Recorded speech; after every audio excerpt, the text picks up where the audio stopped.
I'll never forget the sound of paper tearing. My father held my wedding invitation between his fingers like it was contaminated. My mother stood beside him, arms crossed, lips pursed in that expression I'd spent 35 years trying to fix. "A handyman, Elena." My father's voice dripped with disgust. "At your age, this is the best you could do." I watched him rip the invitation in half, then quarters, then confetti. My mother live-streamed the whole thing, called my wedding trash, called my fiancé Daniel nobody, threw the pieces in the garbage while thousands watched online. I was the joke of their social circle, the eldest daughter who couldn't marry right, the failure compared to my perfect younger sister who'd married a hedge fund manager. They had no idea what was coming. Because while they were busy tearing up paper and destroying my reputation, Daniel and I were building something they couldn't tear down, a $50 million eco-luxury resort in the Maldives. 6 months later, when our wedding went viral for entirely different reasons, broadcast live from our own private island paradise to millions of viewers worldwide, my mother sent a text I'll treasure forever. "Can we come now?" I reacted with a laughing emoji, then typed 3 words that made headlines, "No seats left." But that's not even the most shocking part of this story. What my parents didn't know, what nobody knew until it was too late, would destroy their perfect family image forever. The secret my mother had been hiding. The truth about my perfect sister's marriage, and the anonymous $2 million investor who saved our dream. This is the story of how I went from family embarrassment to island owner. And trust me, you won't believe how this ends. My name is Elena Walsh. I'm 35 years old, and for the last decade, I've built a modest but respectable career as a freelance graphic designer. I work from my small apartment in the city creating brand identities for startups and local businesses. Nothing glamorous, but it's mine. I've learned to find pride in work that lets me sleep at night, even if it never impressed the people who raised me. The drive to my parents' estate always makes my stomach knot.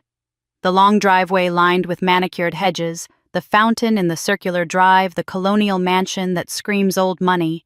Even though my parents came from nothing, it's all designed to remind visitors of their place in the hierarchy. Today, I'm gripping the steering wheel so hard my knuckles have gone white. In my purse sits a cream-colored envelope with Daniel's and my names written in elegant script. Our wedding invitation. I'd debated for weeks whether to deliver it in person or just mail it. Some foolish part of me thought that at 35, after years of supporting myself, after proving I could build a life without their money or approval, maybe things would be different. I was wrong. My mother, Margaret, answers the door in tennis whites. Her blonde hair pulled back in a tight ponytail that stretches her face into permanent surprise. She doesn't hug me. She never does. "Elena," she says, her tone flat. "You should have called first. Your father and I have a club lunch in an hour." "This won't take long," I say, following her into the marble foyer where family portraits line the walls. There's one from Sophia's wedding last year, my younger sister radiant in a $30,000 gown, her hedge fund manager husband beaming beside her. I'm not in that photo. I was invited to the wedding, of course, but relegated to a table in the back with distant cousins. My parents' friends didn't need to see the disappointing eldest daughter. My father, Robert, emerges from his study still in his golf clothes. At 62, he's maintained the physique and bearing of a man who believes his success makes him untouchable. He sees me, and his expression sours. "Elena, to what do we owe this unexpected visit?" I pull out the invitation and hold it toward him. "Daniel and I are getting married. I wanted you to have this personally." My mother takes it from my hand, turning it over with the kind of distaste usually reserved for junk mail. "Daniel," she repeats. "The handyman." "He's a contractor," I correct, though I know it doesn't matter to them. "He runs his own restoration business. He's incredibly talented." My father laughs, a short, bitter sound. "At least Sophia had the sense to marry up, not down. A hedge fund manager from a good family. That's how you do it right." The comparison lands exactly where he intended. It always comes back to Sophia. Beautiful, younger, compliant Sophia, who did everything our parents wanted. who married the right man at the right age with the right pedigree, who gave them a wedding they could brag about at the country club. I love him, I say quietly, hating how small my voice sounds. Love. My mother practically spits the word. She opens the invitation, scanning the details with narrowed eyes. A beach ceremony? How? Casual. And who's paying for this? We are. Daniel and I are paying for everything ourselves. My father snatches the invitation from my mother's hands. I watch his face redden as he reads, his jaw clenching. This is pathetic, Elena. Pathetic. You're 35 years old. This is your last chance at marriage, and you're throwing it away on a man with no degree, no family connections, no future. A nobody handyman who fixes other people's houses because he can't afford his own. The words are designed to wound, and they do. But I've heard variations of this speech my entire life. Nothing I've ever done has been good enough. Not my career, not my choices, not me. We wanted you there, I say, though I'm not sure why I'm still trying. It would mean... My father tears the invitation in half. The sound is violent in the quiet foyer. He tears it again and again. Confetti pieces of our names, our date, our carefully chosen words flutter to the marble floor. You want us at this joke of a wedding? He throws the pieces at my feet. Consider this our RSVP. My mother pulls out her phone. I see her open Instagram Live. The little red recording light appears. My eldest daughter is 35 and marrying a handyman, she says into the camera, her voice dripping with performative disappointment. Where did I go wrong? Please, someone tell me. After we gave Sophia such a beautiful wedding to a wonderful man, Elena brings us this garbage. She angles the camera toward the torn invitation on the floor, toward me standing there like a statue. You're 35, Elena, she adds, looking directly at me now while thousands of her followers watch. This is your last chance, and you're throwing it away on him. I should scream. I should cry. I should defend Daniel, defend us, defend the life we're building. Instead, I kneel down and carefully collect every piece of torn paper. My hands are steady. My face is dry. I place each fragment in my purse like they're precious, because they're evidence of exactly who these people are. I stand, meet my mother's camera with a level gaze, and walk out without a word. In my car, I don't start the engine right away. I pull out the torn pieces and begin taping them back together on the passenger seat. Each strip of tape is a promise I'm making to myself. My hands don't shake. My tears don't fall. When the invitation is whole again, scarred but intact, I whisper to myself, to the universe, you'll watch.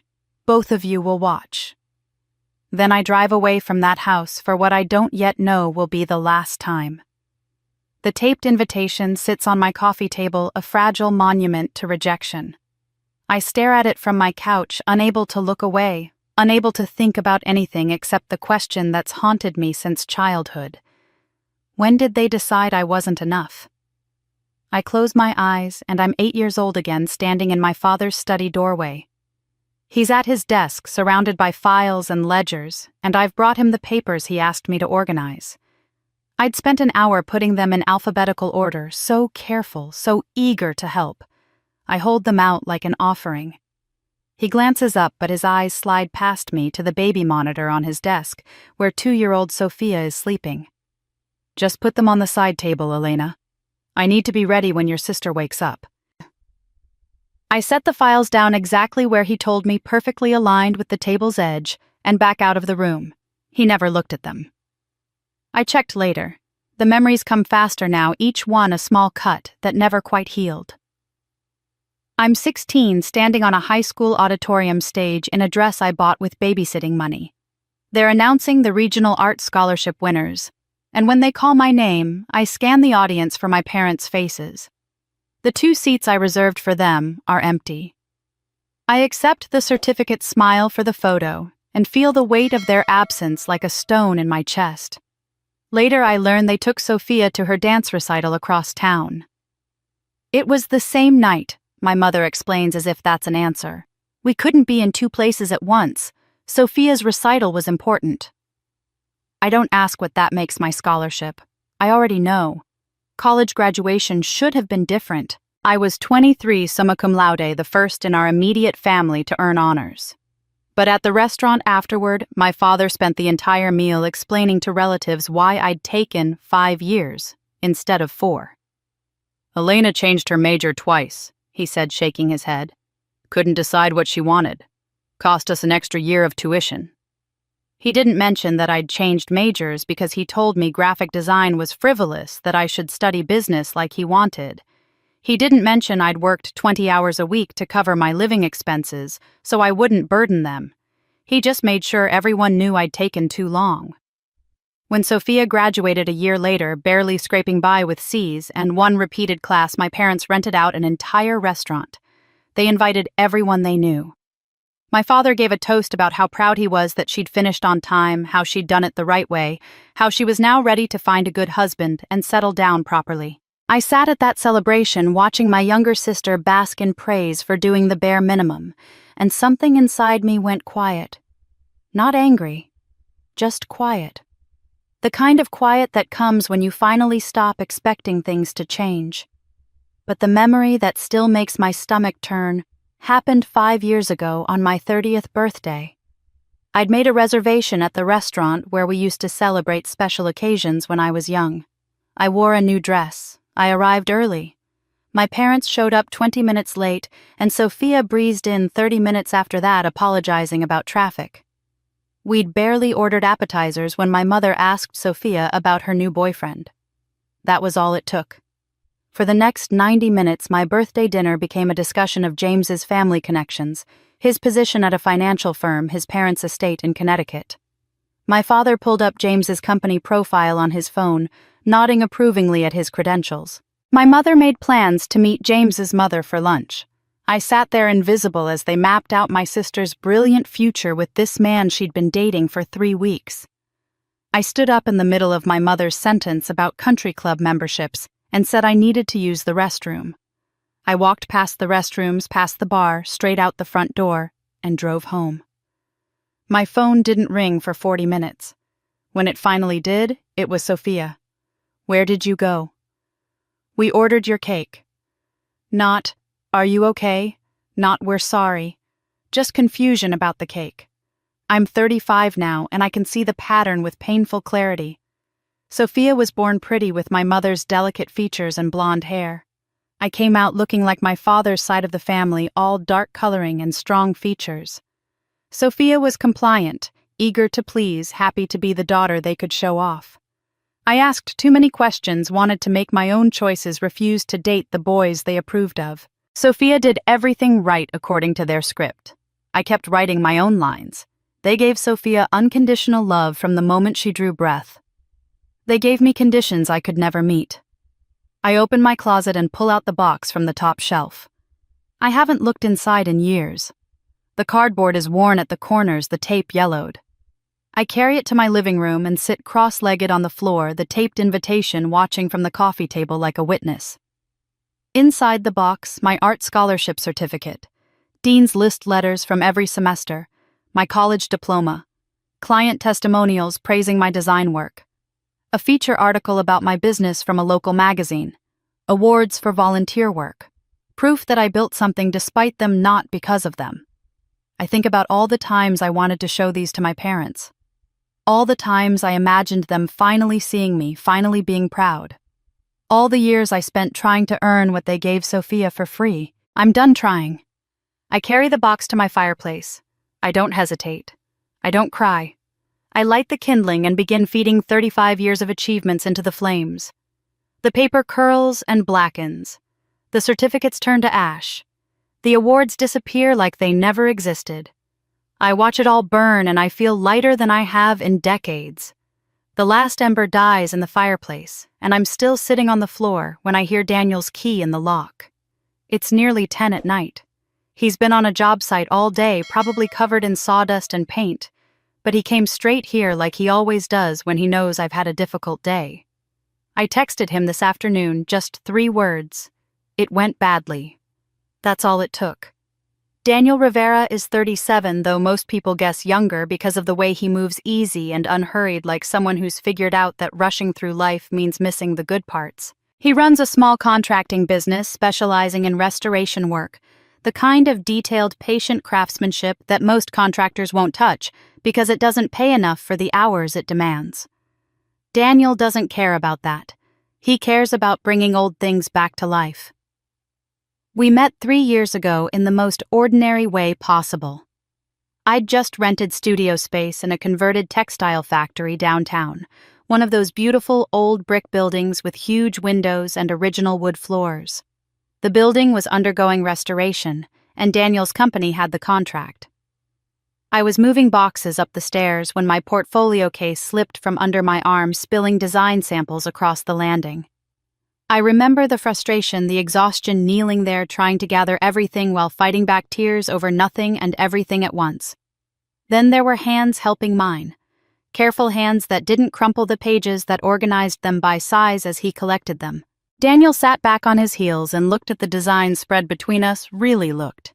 He picked up a brand identity I'd created for a bookstore, studying the way I'd incorporated the building's architecture into the logo. "These are brilliant," he said, and something in his voice made me look up. "You see buildings the way I do, like they're alive, like they have stories." Nobody had ever said anything like that to me. Not my parents, not my professors, not even satisfied clients who paid me well. They saw my work as pretty pictures, functional designs, things that served a purpose. Daniel saw what I was actually trying to do. The conversation I was having with spaces and structures, the way I believed that places held memory and meaning.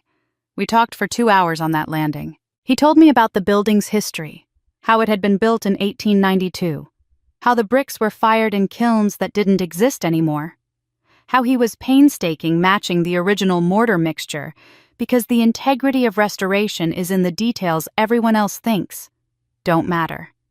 I told him about my work, my frustrations with clients who wanted cookie-cutter solutions, my dream of designing spaces that honored what came before. When we finally stood up, my legs had gone numb from sitting, and I didn't care. He asked me to coffee the next day, then dinner the day after that. Within a month, I knew. What my parents call nobody is a man who dropped out of college at 20 when his mother was diagnosed with cancer.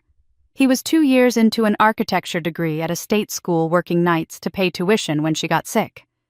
The choice wasn't even a choice. He moved back home, became her caregiver, learned everything he could about construction and restoration by working for contractors during the hours she slept. She died 2 years later, and by then, Daniel had discovered he learned better with his hands than from textbooks anyway. He never went back to school. He built his reputation project by project, client by client, through work so meticulous that people sought him out specifically. The man my father called a nobody handyman who fixes other people's houses because he can't afford his own, owns a small craftsman bungalow he restored himself over 3 years. Every door frame is level. Every window is original, carefully repaired. The kitchen cabinets he built by hand from reclaimed wood. It's the most beautiful home I've ever been in, not because it's expensive, but because every inch of it reflects someone who understands what it means to honor the bones of something worth saving. Daniel proposed 6 months ago, though. I didn't know that's what was happening when he asked me to come see something he'd been working on. He led me to his workshop and presented me with my grandmother's jewelry box, the one that had been broken for years, the one I'd mentioned once in passing. He'd rebuilt it completely. The hinges worked smoothly. The inlay was restored. The velvet interior was replaced. When I opened it, the ring was nestled in the center, a simple sapphire on a silver band. "You don't fix broken things by making them something else," he said. "You honor what they were and make them whole again." I said yes before he finished the sentence. Now he walks into my apartment, sees the ash in the fireplace, the empty box on the floor, and knows without asking what I've done. He sits beside me, smelling like wood and honest work, and waits. That's Daniel.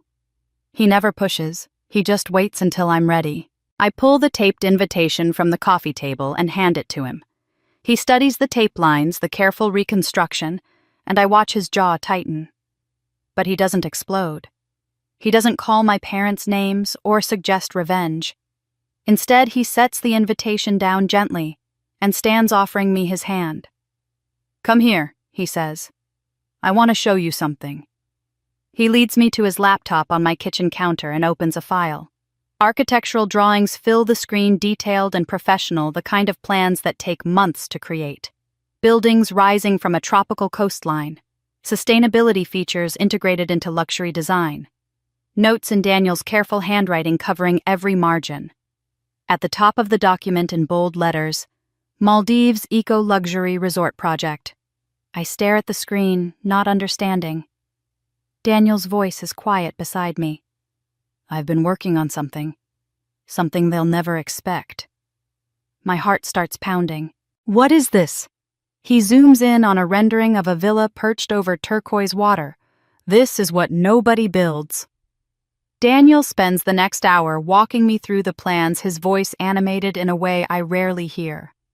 He explains the eco-luxury concept, the way sustainable design doesn't have to mean sacrificing beauty, how he's been developing these ideas for years while working on restoration projects. The Maldives site, he tells me, is real. He's been in contact with investors. This isn't a dream, it's a possibility taking shape. I listen, my mind spinning, trying to reconcile the man my parents called nobody with the architect whose vision fills this screen. When he finally closes the laptop, I'm breathless with the scope of what he's shown me. But underneath the excitement, there's a hollowness I can't shake. My parents will never see this. They've already decided who Daniel is, who I am, what our life together will mean. As Daniel heads to the shower, I find myself reaching for my phone. There's one person who might understand. One person who's known me since birth, who's seen our parents' cruelty up close, who might finally stand with me instead of them. I call Sophia. She answers on the fourth ring, and I can hear music in the background, the clink of glasses. She's out somewhere expensive with people who matter. "Elena, is everything okay?" Her tone suggests she hopes this will be quick. "I just wanted to talk," I say, hating how tentative I sound. "About what happened today, at Mom and Dad's." There's a pause. The background noise fades as she moves somewhere quieter. "Oh, that." Another pause. "Look, Elena, I know you're upset, but you have to see where they're coming from." The words hit like cold water. "See where they're coming from? Sophia, they tore up my wedding invitation. Mom live-streamed it." "I know, I saw." Her voice is measured, careful, the way you'd talk to someone being unreasonable. And honestly, I get why they're concerned. You're 35 years old. Daniel seems nice, but Elena, come on. Mom and Dad have a point. You could have done better. I'm standing now pacing my small living room phone, pressed so hard against my ear it hurts. Better. What does that even mean? You know what it means. She sighs like I'm being deliberately obtuse. Someone with a degree. Someone with prospects. Someone from a good family who can provide the kind of life you deserve. Daniel's a handyman, Elena. He fixes other people's houses. He's a contractor who runs his own restoration business. There's a difference. Not to most people. Her voice hardens slightly. Not to the people whose opinions actually matter. Look, I'm not trying to be cruel. I'm trying to help you see reality. You're not getting any younger. If this doesn't work out, what then? The words feel rehearsed, like she's repeating something our parents said. Did they ask you to call me? Is that what this is? No. But she hesitates just long enough that I know it's not entirely true. I just think someone needs to be honest with you. You've always been stubborn about this stuff. You've always insisted on doing things your way, even when people try to guide you toward better choices. Better choices, I repeat. Like you made... Yes, actually. There's pride in her voice now. James comes from a solid family. He has a real career. We have a future together that makes sense. That's what Mom and Dad wanted for both of us. I listened. You didn't. Something occurs to me then, a detail that's been nagging at the edge of my consciousness. How did they know? I ask quietly. About Daniel's background. About him not having a degree. I never told them those details. The silence stretches too long. Sophia. They would have found out anyway, she says, finally defensive. I just saved everyone time. When you first started dating him, you told me about his mom, about him leaving school to take care of her. I thought Mom and Dad should know what they were dealing with so they could prepare themselves. The betrayal lands with physical force. I have to sit down. You told them. You gave them ammunition to use against me. I told them the truth. There's a difference. Her voice rises slightly. What was I supposed to do? Lie keeps secrets. We're a family, Elena. We don't keep things from each other. We're a family, I echo, and the laugh that comes out sounds broken even to me. Sophia, do you have any idea what they put me through growing up? How many times I was overlooked, ignored, dismissed while you got everything? Oh, here we go. She sounds tired now. The victim narrative. Elena, you made your choices. You chose to be difficult. You chose to reject every good opportunity they tried to give you. You chose to date men they couldn't approve of. This is the life you built. Don't blame me because mine turned out better. Through the bathroom door, I can hear Daniel's shower running. I think about his careful hands, his quiet integrity, the way he sees beauty in broken things. I think about the plans on his laptop, the vision he's been building while my family tears him down without ever meeting him. Do you know what Sophia's wedding cost? I ask, though I already know the answer. $200,000, maybe more. Dad rented out that entire estate. Mom hired a planner from New York. Your dress alone was $30,000. So, she's guarded now. So when I asked if they'd contribute anything to my wedding, Mom said they couldn't afford to support another wedding, especially not for this kind of match. I let that sink in. It's not about money, is it? It's about whether they think I'm worth it. Sophia doesn't deny it. They invested in my wedding because James and I represent the kind of union that reflects well on the family. That matters, Elena. Whether you want to admit it or not, it matters. I stand again, moving to the window, looking out at the city lights. Somewhere out there are families who love each other without conditions. Somewhere out there are sisters who protect each other instead of competing. I called you because I thought maybe you'd understand. Maybe you'd remember what it was like to be sisters before you decided their approval was worth more than our relationship. Don't put this on me. Her voice goes cold. You're the one who chose this path. You're the one marrying someone completely inappropriate. Just don't expect us at the wedding, Elena. None of us want to be associated with this. The line goes dead. I stand there holding the phone, staring at my reflection in the dark window.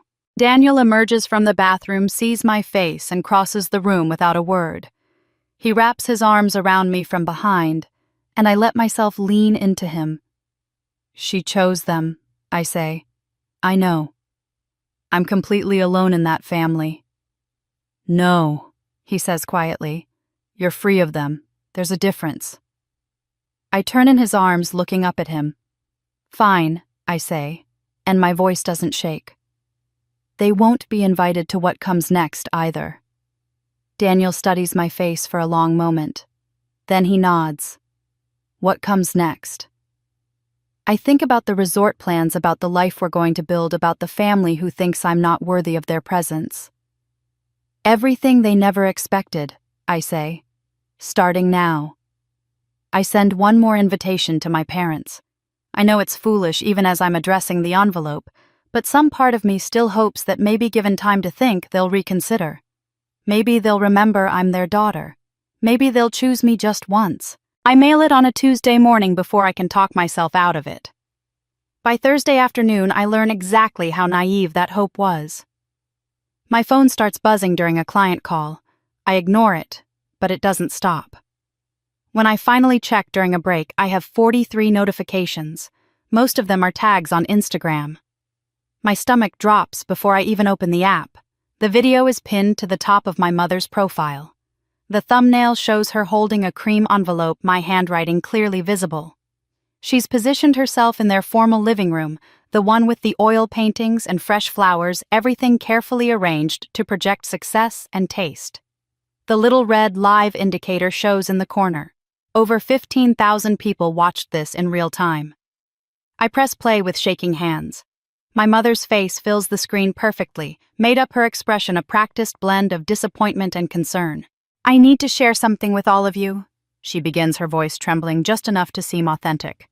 "My eldest daughter is 35 years old, and she's marrying a handyman. Not a doctor, not a lawyer, not even someone with a college degree. A handyman." She holds up the invitation, turning it so the camera catches every detail. "I've tried talking to her. Her father has tried. We gave her sister a beautiful wedding last year to a wonderful man from an excellent family, and we'd hoped Elena would follow that example. Instead, she's chosen this."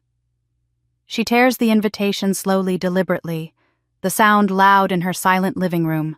Once, twice, 3 times.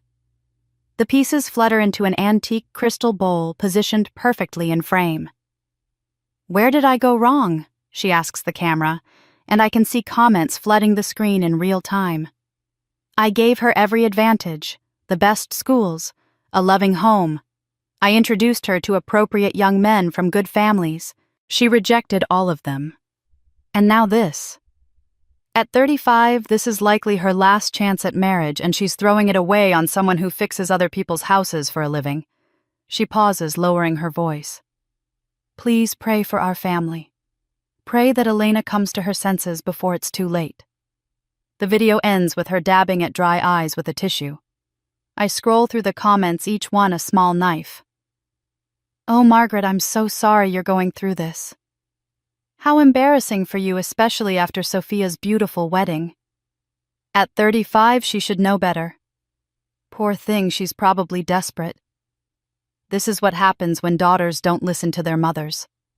My hands are numb. I keep scrolling. There are over 2,000 comments now, and more appearing every second. Women from my parents' country club.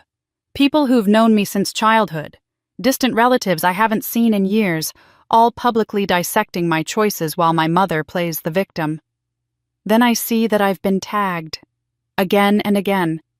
People making sure I see this. Making sure I know what they think of me. I click on one tag and find myself on my cousin Jennifer's page. She's shared my mother's video with the caption, "Family drama. Yikes. Team Margaret on this one." 63 likes. Comments agreeing that I'm making a mistake, that our parents always know best, that desperation makes women do foolish things. Another tag takes me to Mrs. Henderson's page, my mother's tennis partner. "Margaret is handling this with such grace. Some children just break your heart." 112 likes. Another tag. And another. The video is spreading through their entire social network, being shared and commented on and dissected. My relationship, my choices, my life torn apart for entertainment by people who've never even met Daniel. Then I see Sophia's post. She shared the video too, but her approach is more subtle, more devastating. The caption reads, "Family is everything. Sometimes love means tough truths." Red heart emoji. 3 praying hands emojis. Over 7,000 likes already. The comments are worse here because Sophia's followers are younger, meaner, more brutal in their assessments. "Your poor parents. I'd die if my sister embarrassed me like this. At least you married well. This is so sad. Imagine being the disappointing daughter. She probably can't do better at her age." One comment has over 300 likes. "This is what happens when feminism convinces women they don't need to marry up. Reality check, you do." I'm sitting on my couch, phone in hand, and I can't move. I'm watching my family destroy my reputation in real time, watching thousands of people who don't know me decide I'm desperate, foolish, and embarrassment. I'm watching my mother perform grief over choices I made, my sister weaponize sisterhood while stabbing me in the back, my entire extended family choose sides against me. The door opens. Daniel's home early from the job site, and I don't even register his arrival until he's kneeling in front of me. His face is alarmed, and I realize my cheeks are wet. When did I start crying, Elena? His hands cover mine, gently prying the phone from my grip. He looks at the screen, and I watch his expression shift from confusion to understanding to rage. Jesus Christ. He keeps scrolling, his jaw clenching tighter with each swipe. Your mother did this. Your sister shared it. I nod, unable to speak. He sets the phone aside and cups my face in his hands, searching my eyes. I expect him to tell me to ignore it, to say it doesn't matter, to offer comfort that won't actually help. Instead, he asks the only question that matters. What do you want to do? Something shifts in my chest. The tears stop. The numbness fades. What replaces it is cold and clear and absolutely certain. I think about my mother's performance, carefully staged in her expensive living room. I think about Sophia's calculated post designed to look supportive while actually being cruel. I think about the thousands of strangers who now believe they know who I am, what I'm worth, what my life means. They made this public. They chose this battlefield. They think they've humiliated me into submission.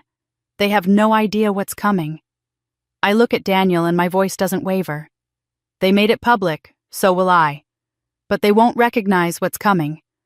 I reach for my laptop, open it with steady hands. Tell me everything about this Maldives project.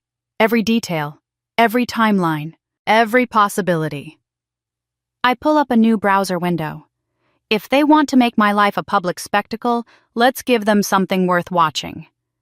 Daniel studies my face for a long moment. Then he smiles, slow and dangerous. Everything. He reaches for the laptop, pulling up files I haven't seen yet. Financial projections, investor contacts, construction timelines. Then let's start with what nobody thinks we can do, he says. Let's start with what will change everything. Daniel walks me through the Maldives project with an intensity I've never seen in him before. He shows me site surveys, environmental impact studies, preliminary architectural renderings that take my breath away. The resort he's envisioned isn't just beautiful, it's revolutionary. Villas built on stilts over crystal water using reclaimed materials. Solar panels integrated so seamlessly into the design that they look like art installations. Water filtration systems that give back more than they take. It's luxury and sustainability married so perfectly that neither compromises the other. As he talks, his hands move through the air, sketching invisible structures, and I see the architect he would have become if life hadn't demanded he take a different path. He's been developing this for 3 years, he tells me, refining every detail while working restoration jobs during the day. He has one serious investor interested, a woman named Catherine Bennett, who believes in his vision, but he needs capital to match her investment. He needs legitimacy. He needs someone who believes in him enough to risk everything. I'm quiet for a long moment after he finishes. Then I say something I've never told anyone, not even him. My grandmother left me money. Daniel looks up from the laptop, confused. What? When I turned 25, I inherited a trust fund, $250,000. I watch his face process this information, the surprise, the questions forming. I never touched it. I invested it quietly. Index funds mostly, nothing risky. For 10 years, I just let it grow. Elena. His voice is careful. Why didn't you tell me? Because my parents always said money makes people lazy, that handouts destroy ambition. They said it constantly while giving Sophia everything she ever wanted. I move to my desk, pull out a folder I keep locked in the bottom drawer. Inside are quarterly statements I never look at. But that wasn't the real reason I kept it secret. I kept it secret because I watched them control Sophia with money. Every gift came with strings. Every dollar had conditions attached. They paid for her apartment but chose the location. They paid for her car, but it had to be the brand they approved. They paid for her wedding, but they controlled every decision. Money was their leash. I hand Daniel the most recent statement. His eyes widen at the number, $380,000. I knew if they found out about this, they'd find a way to take it or control it or use it as leverage. So I pretended it didn't exist. I lived on what I earned. I built my business without it. I proved to myself that I could make it on my own. I sit beside him, taking his hand. But Daniel, I don't want to just make it anymore. I want to build something they can't dismiss, something they can't tear up and throw away. He's staring at the statement, then at me, then back at the numbers. Elena, this is your security, your safety net. I can't ask you to risk this on my project. You're not asking. I'm offering. I pull the laptop toward me, opening the financial projections he showed me earlier. You need $350,000 to match Catherine's investment and secure the site. You need it to prove to the Maldives Development Board that you're serious. You need it to make this real. I look at him, and I need him to understand this isn't charity or blind faith. I've read through everything you've shown me. The numbers work. The design is brilliant. The market research is solid. This isn't a fantasy, Daniel. It's a viable business being held back by one thing: capital. And if it fails, his voice is raw. If something goes wrong and you lose everything, then I lose everything building something I believe in with someone I love. That's a better investment than letting it sit in an account while my family calls you nobody. I take his face in my hands. They called you a handyman who fixes other people's houses because he can't afford his own. Let's show them who we really are. Not separately, together. Full business partners. Daniel pulls me into his arms, holding me so tightly I can barely breathe. When he pulls back, his eyes are wet. Are you sure? I've never been more sure of anything. We spend the next 3 days planning. Not just the resort, not just the wedding, but everything. We spread documents across my apartment floor, my kitchen table, every flat surface. We create timelines, backup plans, contingencies. Daniel calls Catherine Bennett and arranges a meeting. I research Maldives business regulations. We draft partnership agreements splitting everything 50-50. Rivera Walsh Development, LLC. Both our names, equal stake, equal voice, equal risk. On the third night, exhausted and running on coffee and takeout, Daniel asks the question that's been hovering over everything. What about your family when they find out? They'll find out when we want them to. I say, not before. We control the narrative this time. We build first.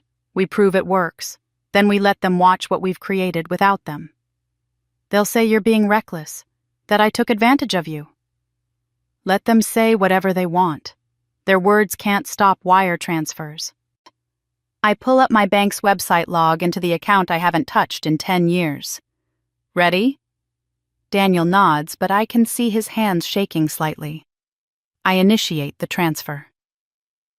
$350,000 to Rivera Walsh Development, LLC, the business account we opened yesterday. I enter my password, confirm the amount, acknowledge the warnings about large transfers. My finger hovers over the final button.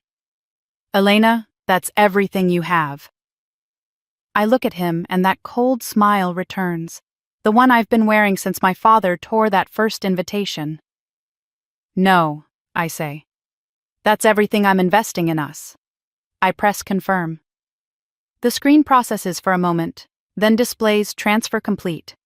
We stare at the confirmation number in silence. 10 years of secret savings gone in seconds, converted into something bigger than security, bigger than safety nets, converted into possibility. Now, I say, closing the laptop with a definitive snap, make the call to your investor. Daniel reaches for his phone, but he doesn't dial immediately. He's looking at me with something I've never seen in anyone's eyes before. Not gratitude, not debt, something like awe mixed with equals recognizing each other. We're really doing this, he says. We're really doing this. He makes the call. Catherine Bennett answers on the second ring. While he talks, explaining that he's secured matching investment and is ready to move forward, I walk to my window and look out at the city. Somewhere out there, my mother is probably planning her next performance. My sister is probably liking comments on her viral post. My father is probably telling country club friends about his disappointing daughter. Let them talk. Let them perform. Let them think they've won. They have no idea what we've just set in motion. Catherine Bennett agrees to meet us in person within the week. Daniel hangs up, and we sit in stunned silence, the reality of what we've just done settling over us like a physical weight. $350,000. A partnership. A project that could change everything or cost us everything. I should feel terrified. Instead, I feel clear-headed for the first time in weeks. But there's one thing I need to do before we move forward, one final severance from the life I'm leaving behind. The next morning, while Daniel meets with contractors about timeline estimates, I drive to my parents' house. I still have a key, though I'm sure they've forgotten they ever gave it to me. The driveway is empty, both cars gone. My mother mentioned on her Instagram stories yesterday that they were driving to their lake house for the weekend, a detail shared with her followers but never with me. I'm grateful for their absence. I don't want confrontation. I just want to collect the few personal items I left in my old bedroom years ago and never return. The house is silent when I let myself in. It smells like my mother's expensive candles and furniture polish, everything maintained to museum-level perfection. I climb the stairs to my old room, which my mother has since converted into a guest suite, every trace of my childhood efficiently erased. In the closet, pushed far back, I find a cardboard box with my name on it in my own teenage handwriting. Inside are yearbooks, old journals, a few photographs. Nothing I need, but I take it anyway. These are mine, and I don't want them here anymore. As I'm leaving, I pause at the hallway that leads to the attic stairs. I haven't been up there in over a decade. My parents used it for storage for things they didn't want to look at, but couldn't quite throw away. Something pulls me toward those stairs, some instinct I can't name. The attic is dusty and hot, late afternoon sun streaming through a small window. Boxes are stacked along the walls labeled in my mother's precise handwriting. Holiday decorations, old tax documents, Sophia's baby clothes. I'm about to leave when I see a box in the far corner separate from the others, the cardboard darkened with age. The label reads, R&M 1985-1990. Robert and Margaret. My parents. The years before I was born. I shouldn't open it. It's not mine. But my hands are already lifting the lid, already reaching inside. What I find stops my breath. Photographs. Dozens of them. My father, impossibly young, maybe 22 or 23, standing at a construction site in mud-caked work boots and a torn denim jacket. He's thin, almost gaunt, nothing like the well-fed man in tailored suits who tore my invitation. My mother in a pink waitress uniform, her name tag reading Maggie, holding a coffee pot and smiling at the camera. She looks exhausted and hopeful in equal measure. More photos, the two of them, in front of a trailer home, the kind you see in parks where people live when they can't afford anything else. My father's arm around my mother's shoulders, both of them squinting into the sun. These aren't the people I know. These aren't the people who built a mansion and joined country clubs and judge everyone by their bank statements. I dig deeper and find letters, the paper yellowed and brittle. They're addressed to Richard Walsh at various addresses, all in the same elegant handwriting. I open one carefully and read the signature first. Your mother, Eleanor Walsh. My grandmother, my father's mother, whom I never met because she died before I was born. The letter is dated 1987. Richard. It begins. I am writing once more in hopes you will reconsider your decision to support Robert's marriage to that waitress girl. She comes from nothing. Her family has nothing. She will drag our family name through the mud. If you continue to allow this union, you leave me no choice but to disown Robert entirely. He must choose between his inheritance and this inappropriate relationship. A Walsh does not marry beneath his station. My hands shake as I open another letter. Robert has refused to end this relationship. Therefore, I am following through on my promise. He will receive nothing from me. Not now, not in my will. He has made his choice, and he must live with the consequences of marrying that girl. The language is almost identical to what my father said about Daniel. Beneath his station. Marrying down. Inappropriate. I photograph every letter with my phone, my hand steadying as the enormity of what I'm discovering settles over me. My father was disowned for marrying my mother. They lived in a trailer. He worked construction. She was a waitress. They were exactly what they now despise, exactly what they're punishing me for choosing. At the bottom of the box, I find one more photograph. My mother, visibly pregnant, sitting on the steps of that trailer. Her face is blotchy from crying, and she's holding a letter in her hands. I can just make out the handwriting on the paper she's clutching. It's addressed to Margaret from someone named Helen, and Tom and I can read the first line. "We told you not to marry that boy. You've made your bed, now lie in it. Don't contact us again." Her own parents rejected her. My mother, who just performed heartbreak on Instagram about my inappropriate marriage, was rejected by her parents for the exact same reason. My father, who called Daniel a nobody, was called worse by his own mother. They lived through this. They know exactly what this feels like. And they forgot. Or worse, they remembered and decided to do it anyway. I photographed this picture too, my mother's tear-stained face frozen in time, proof that she once understood what rejection felt like. Then I carefully put everything back in the box exactly as I found it. They don't know I've seen this. They don't know I have evidence of their hypocrisy. Not yet. I close the attic door behind me and descend the stairs. In my car, I sit for a moment looking at the photographs on my phone. Young Robert and young Margaret, poor and rejected and in love anyway. They survived their family's cruelty. They built a life. They made money. And somewhere along the way, they became their parents. They became the people who hurt them. I look at the last photo again, my mother crying on those trailer steps, and something hardens in my chest. "You forgot," I whisper to the image. "But I'll make sure you remember." I drive straight from my parents' house to Daniel's bungalow, the photographs burning in my phone like evidence at a crime scene. He's in his workshop when I arrive, reviewing material samples for a restoration project, but he takes one look at my face and sets everything aside. I don't say anything. I just hand him my phone and watch as he scrolls through the images. His expression shifts with each photo. Confusion at first, then recognition, then something darker. When he reaches the picture of my mother crying on the trailer steps, his jaw clenches so hard I can hear his teeth grind. He looks up at me, and there's fury in his eyes I've rarely seen. "They lived this," he says, his voice tight. "They know exactly what they're doing to you because it was done to them."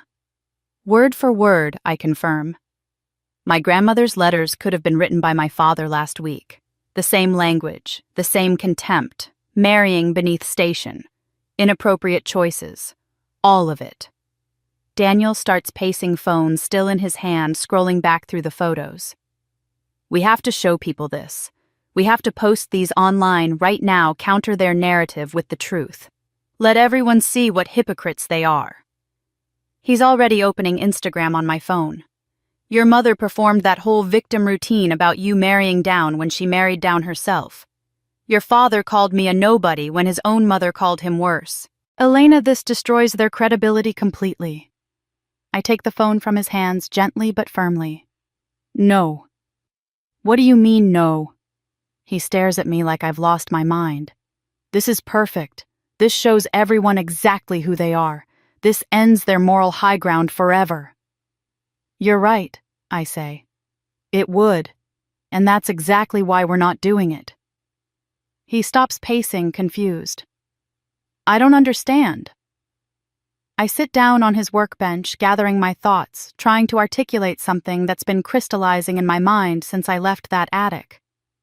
If we post these photos now, what happens? We get a few days of vindication. People say, "Wow, her parents are hypocrites."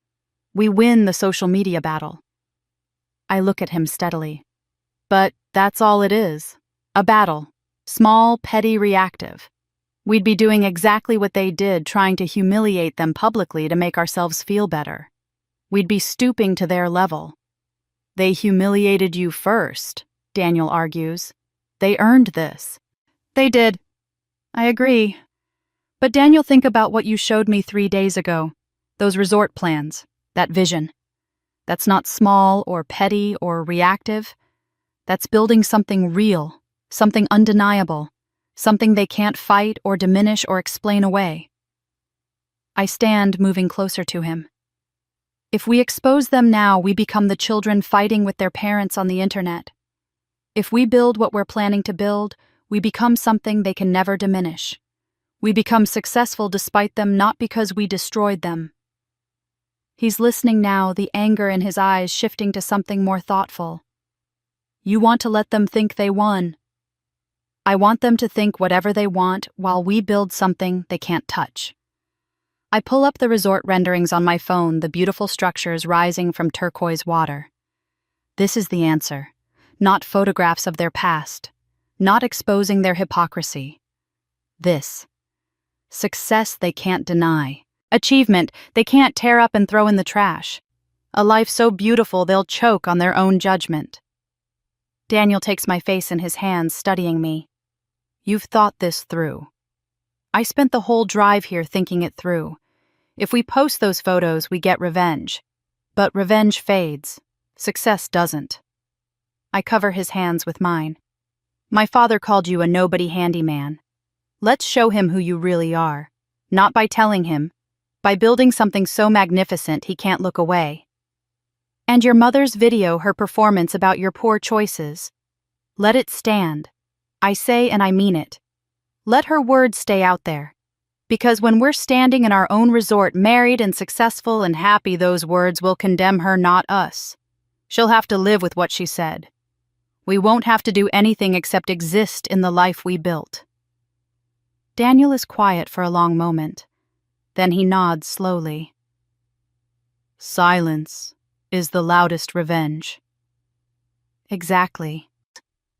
I pull up the photographs again, looking at my parents' young, struggling faces. But I'm keeping these, not to use now, as insurance. If they try to interfere with our plans, if they try to sabotage us, if they escalate beyond words into action, then we have ammunition. But only then. Only if they force our hand. When the time is right, they'll serve their purpose, Daniel says. When the time is right, I confirm. We spend the next hour talking through our strategy in detail. We'll move forward with the Maldives project immediately. We'll keep everything quiet until we're far enough along that they can't stop us. We'll plan a wedding that reflects who we are, not who they wanted us to be. We'll build our success on our own terms in our own time, and we'll let that success speak for itself. No public fights, no social media battles, no stooping to their tactics. Just steady, relentless forward motion toward a life they said was impossible. Your meeting with Catherine is in 3 days, I remind him. What are you going to tell her about the partnership structure? The truth. That you're my equal partner in this venture. That we're investing together, building together, risking together. He pulls me close. That the nobody handyman found somebody extraordinary. I lean into him, feeling the solid reality of his presence, the certainty of what we're building. They think they broke me with that video. They have no idea what they actually did, Daniel says quietly. They gave you clarity. They showed you exactly who they are. They freed you to stop trying to earn their love. He's right. In tearing up that invitation and live streaming their contempt and turning my life into public entertainment, they released me from 35 years of trying. I don't have to prove anything to them anymore. I only have to prove it to myself. As we stand there in his workshop, surrounded by the tools of his trade and the blueprints of our future, I feel something shift. Not just in me, but between us. We're not just partners now. We're allies in something bigger than either of us alone. We seal this unspoken pact with a kiss, and I taste possibility on his lips, the promise of everything we're about to build. My phone buzzes in my pocket. I almost ignore it, but something makes me check. An email notification lights up the screen. The sender is Catherine Bennett. The subject line reads, I heard about your vision. Let's talk about $10 million. I pull back from Daniel, showing him the screen. His eyes widen as he reads it. 10 million, he whispers. That's more than triple what we discussed. That's enough to build the entire first phase without additional investors. I open the email. Catherine's message is brief. Daniel showed me your partnership agreement. I'm impressed by your commitment. I'd like to discuss significantly increasing my investment. Are you free to meet tomorrow morning? This could change everything. I look up at Daniel, and that cold smile returns the one that's become my armor and my weapon. Game on, I say. He grins fierce and determined. Game on. 24 hours later, Daniel and I are on a plane to the Maldives. Catherine Bennett doesn't believe in wasting time. Her email had been explicit. Come see the site in person, bring every document related to the project, be prepared to make decisions quickly. She's arranged everything. Flights included business class tickets that arrive in our email within an hour of our confirmation. I've never flown business class in my life. As the plane climbs over the Atlantic, Daniel reaches for my hand, and neither of us says what we're both thinking. This is real. This is actually happening. We land in Mail after 17 hours of travel, disoriented and exhausted, but running on pure adrenaline. A driver holds a sign with our names and escorts us to a seaplane. 20 minutes later, we're skimming over water so blue it looks artificial, and I understand for the first time why Daniel chose this location. The islands rising from the ocean look like emeralds scattered on silk. The water shifts through shades of turquoise and sapphire I've never seen outside of photographs. It's paradise, and we're about to build something here. Catherine is waiting on the dock of a private island resort where she's arranged our accommodations. She's 58 but carries herself with the assurance of someone who's spent decades making decisions that matter. Her silver hair is cut in a sharp bob, and she's dressed in white linen that somehow looks crisp despite the humidity. When she shakes my hand, her grip is firm, assessing. Elena, I've been looking forward to meeting Daniel's partner. The emphasis on the word partner is deliberate approving. We spend the afternoon in her villa, reviewing Daniel's plans spread across a massive teak table. Catherine asks questions that reveal she's done extensive research. She knows sustainable building practices, understands the Maldives' regulatory environment, has already spoken with local officials about permitting. She traces her finger along Daniel's rendering of the main pavilion, nodding. This is what the luxury market needs, she says. Guests want to feel good about their choices now. They want beauty that doesn't cost the earth. You've designed something that gives them both. Daniel walks her through the technical specifications. Reclaimed teak from demolished buildings in Indonesia for the villa frames. Solar panels integrated into roof designs so seamlessly they look like architectural features rather than afterthoughts. Rainwater collection systems hidden in decorative water features. Every luxury amenity powered by renewable energy. Coral restoration programs built into the resort's foundation, literally and figuratively. Catherine listens intently occasionally, making notes, and I watch her expression shift from interested to impressed to something deeper, something almost emotional. When Daniel finishes, Catherine is quiet for a long moment. Then she looks at both of us and says, I'd like to commit $8 million to this project immediately. The number hangs in the air between us. With our $350,000 and her $8 million, we'd have enough to build the entire first phase. 10 luxury villas, the main pavilion, all infrastructure. Everything.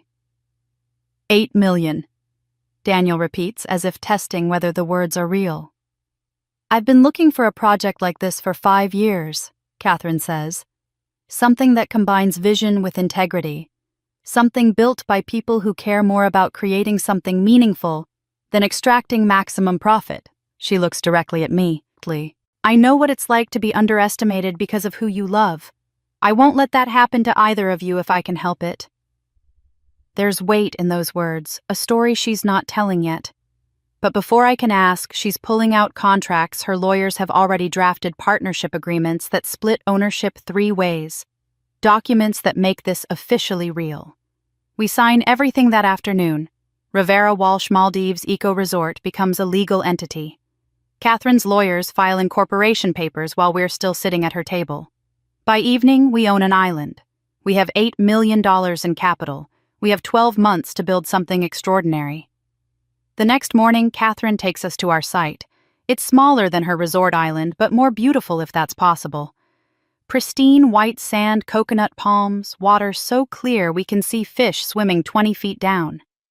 Daniel walks the perimeter with a surveyor's eye, already envisioning where structures will rise. Catherine stands beside me, watching him. "He's brilliant," she says quietly. "You both are. This is going to work, Elena." "I hope so." My voice sounds small even to me.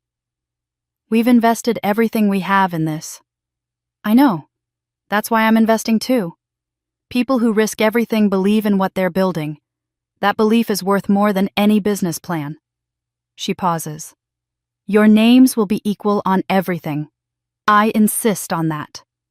This is Rivera Walsh, not Rivera with Walsh as an afterthought. Partnership means partnership." Tears sting my eyes unexpectedly. "Thank you."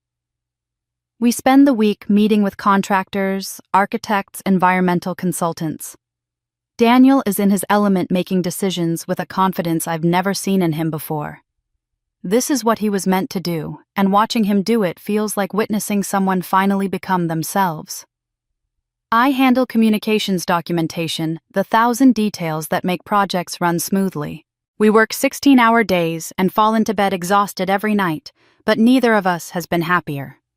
On our last evening before flying home, I contact 3 architectural blogs I've been following for years. I send them the same carefully worded press release: new sustainable luxury resort breaking ground in the Maldives, revolutionary eco-design opening projected for next year. I include one rendering just enough to intrigue. I don't mention my family. I don't mention the viral video. I'm building credibility in professional circles, first planting seeds that will grow while we work. My family doesn't read architectural blogs. They won't notice this. Not yet. As the sun sets on our final evening, Catherine suggests we walk the island one more time. The 3 of us move through the palm trees, and I'm mentally calculating timelines, material deliveries, construction phases. Then, Catherine stops walking and turns to me. "Elena, I need to tell you something." Her voice is different now, careful. "I know about your family, about the video your mother posted, about everything they've said about you and Daniel." I freeze, the warm evening suddenly cold. "How?" "I follow design and architecture communities online. That's how I found Daniel's work originally. Your mother's video was shared in some of those spaces, unfortunately. People discussing it as a cautionary tale about family dynamics." She meets my eyes steadily. "That's why I'm investing. Not despite your story, but because of it." My throat tightens. "I don't understand." "You will," Catherine says. "But not tonight. Tonight, just know that I see you. Both of you. And I believe in what you're building together. That's all that matters right now."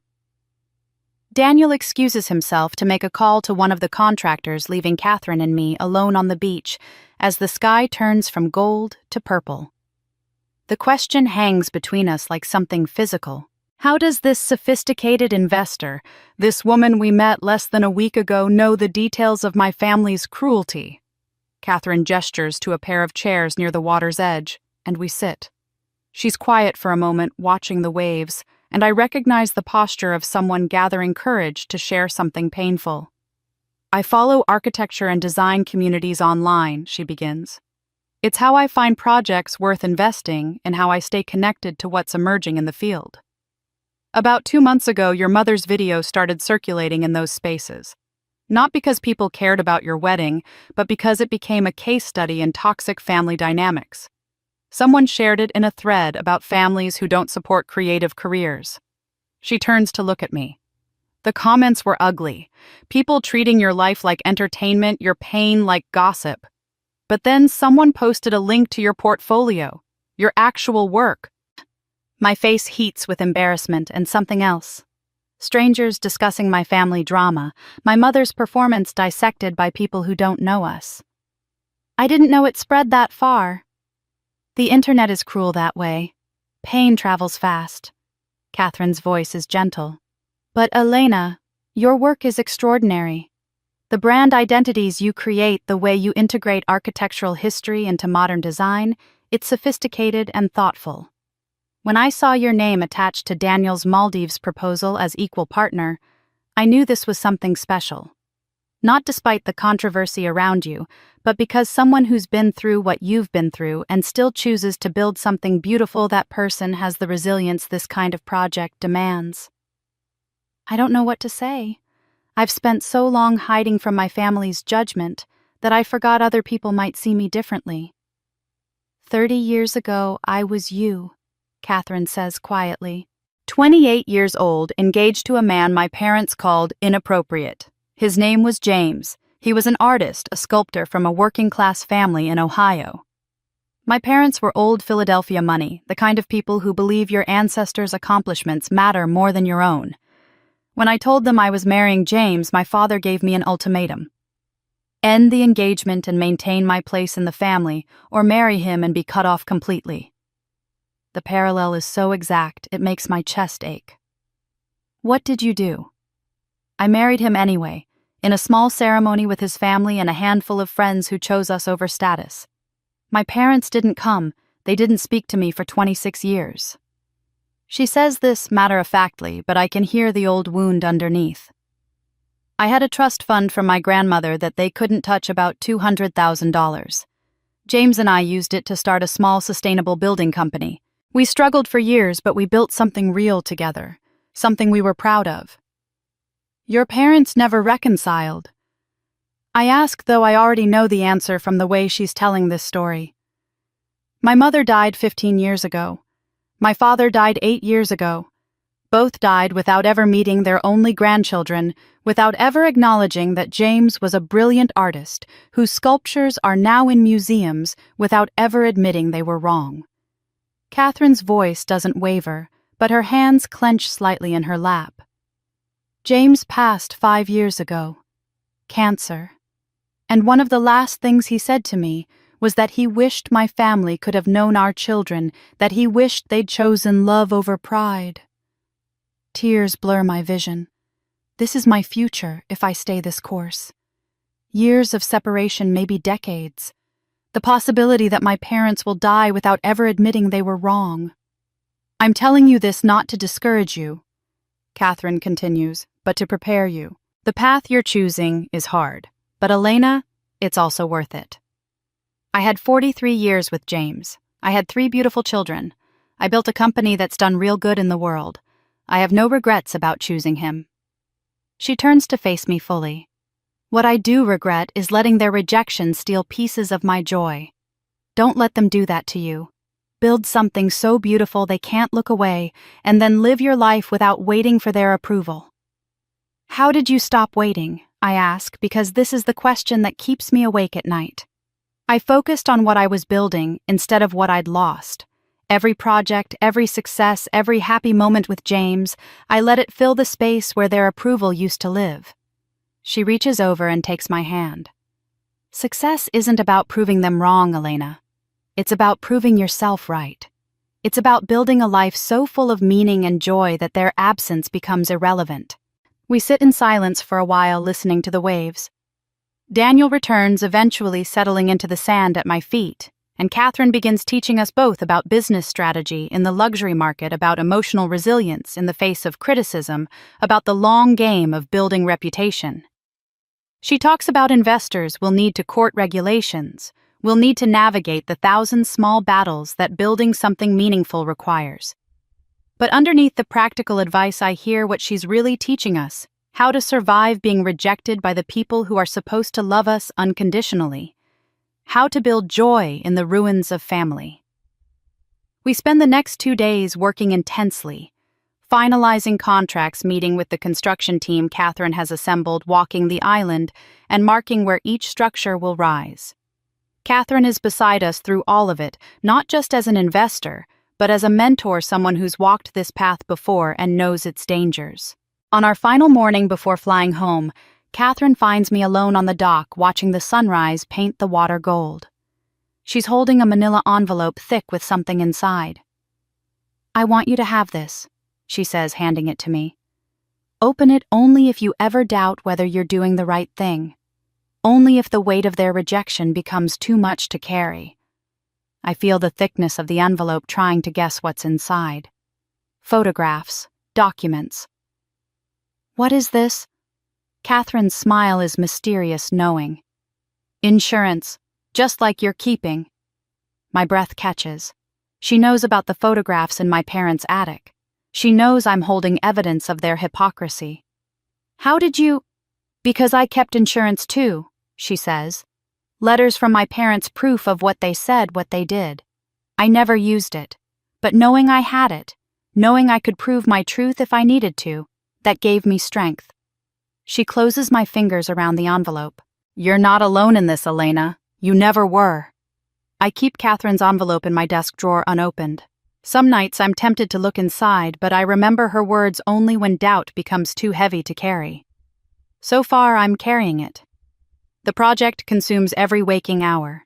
Daniel and I are in constant communication with the construction team in the Maldives, reviewing progress reports, approving material selections, solving the 1,000 small problems that arise when building something ambitious. 3 months pass in a blur of video calls and document reviews, and late nights hunched over blueprints. The architectural blogs I contacted have published features on the project, generating quiet buzz in professional circles. We're building momentum, but we're doing it carefully, deliberately below my family's radar. Then I get an email from Patricia Rothschild. She's a textile designer whose work I've admired for years, and she's seen my portfolio through one of the architectural features. She wants to discuss a potential collaboration for her new showroom downtown. Can we meet to discuss the project? She suggests lunch at Westbrook Country Club, where she's a member. It's also where my parents are members, where I grew up attending events I was never quite good enough for, but the club has excellent meeting spaces, and Patricia assures me she's reserved a private dining room. The chances of running into my family are slim. I accept. I arrive 15 minutes early, dressed in my best client meeting outfit portfolio under my arm. Patricia is already waiting in the club's main lounge, and she's everything. I hoped sharp creative, genuinely excited about the prospect of working together. We're deep in conversation about color palettes and spatial flow when I see them. My parents entering the lounge with Sophia. My mother in tennis whites, my father in golf attire, Sophia in something expensive and carefully casual. They're laughing about something, the picture of a happy family, and I freeze mid-sentence. Patricia notices my distraction and turns to see what I'm looking at. Before I can suggest we move to the private dining room, my mother spots me. I watch recognition cross her face, followed by something calculating. She excuses herself from my father and Sophia and walks directly toward our table. There's no escape. "Elena!" Her voice carries across the lounge, drawing attention. Several people look up from their conversations. What a surprise. I didn't know you were still a member here. I'm not actually. My membership lapsed years ago when I couldn't afford the dues, but I don't say that. "Hello, Mother. I'm here meeting a client." Margaret's eyes slide to Patricia with interest, then back to me with what I recognize as performative concern. "A client. How nice that you're still doing your little design business." She emphasizes little, just enough to sting. "People are asking questions, you know. About you. About that wedding you were planning. Are you still going through with that?" Patricia shifts uncomfortably beside me, clearly sensing the tension but not understanding its source. This is exactly what my mother wants to embarrass me in front of someone professional to remind me of my place. I take a breath and make a choice. Not the old choice where I'd shrink and deflect and try to escape. A new choice built on 3 months of progress and Catherine's envelope sitting in my drawer and the knowledge that I'm building something real. "Yes, Mother. Daniel and I are getting married at our resort property in the Maldives." I keep my voice level, pleasant, as if we're discussing the weather. Patricia's eyes widen with sudden interest. "You own a resort in the Maldives?" Before I can answer, my father and Sophia have joined us, drawn by whatever drama my mother is creating. Robert looks at me with the same dismissive expression I've seen my entire life. Owns is a strong word. She invested her grandmother's trust fund in some pipe dream with that contractor she's marrying. Eco-resort, she calls it. He says eco-resort like it's a child's fantasy. Throwing away $250,000 on a fantasy. The old Elena would have withered under that tone. The new Elena, who spent 3 months working 16-hour days to make that fantasy real, who's reviewed structural engineering reports and environmental impact studies and financial projections, simply smiles. Actually, Father, it's a $10 million eco-luxury development, Rivera Walsh Resort. We break ground in 2 weeks and we're projected to open next spring. I turn to Patricia, whose expression has shifted from uncomfortable to fascinated. My fiancé Daniel designed it. Revolutionary sustainable architecture integrated with luxury amenities. We're already fielding inquiries from several high-end travel publications. Patricia leans forward. $10 million. That's extraordinary. I'd love to hear more about the design philosophy. Sophia makes a small sound, something between a laugh and a scoff. Elena, come on. You can't actually believe this is going to work. A resort, you and some handyman. Daniel is a restoration architect. I correct, still calm, still pleasant. And yes, I believe it's going to work. Our investor believes it's going to work. The Maldives Development Board believes it's going to work. I reach into my portfolio and pull out a business card, handing it to Patricia. We can discuss the textile collaboration over lunch, and I'm happy to share more about the resort project if you're interested. Patricia takes the card, studying it. Rivera Walsh Maldives Eco Resort, with both our names listed as co-founders. I'm very interested, she says. In fact, I have several clients in the luxury hospitality space who might want to know about this.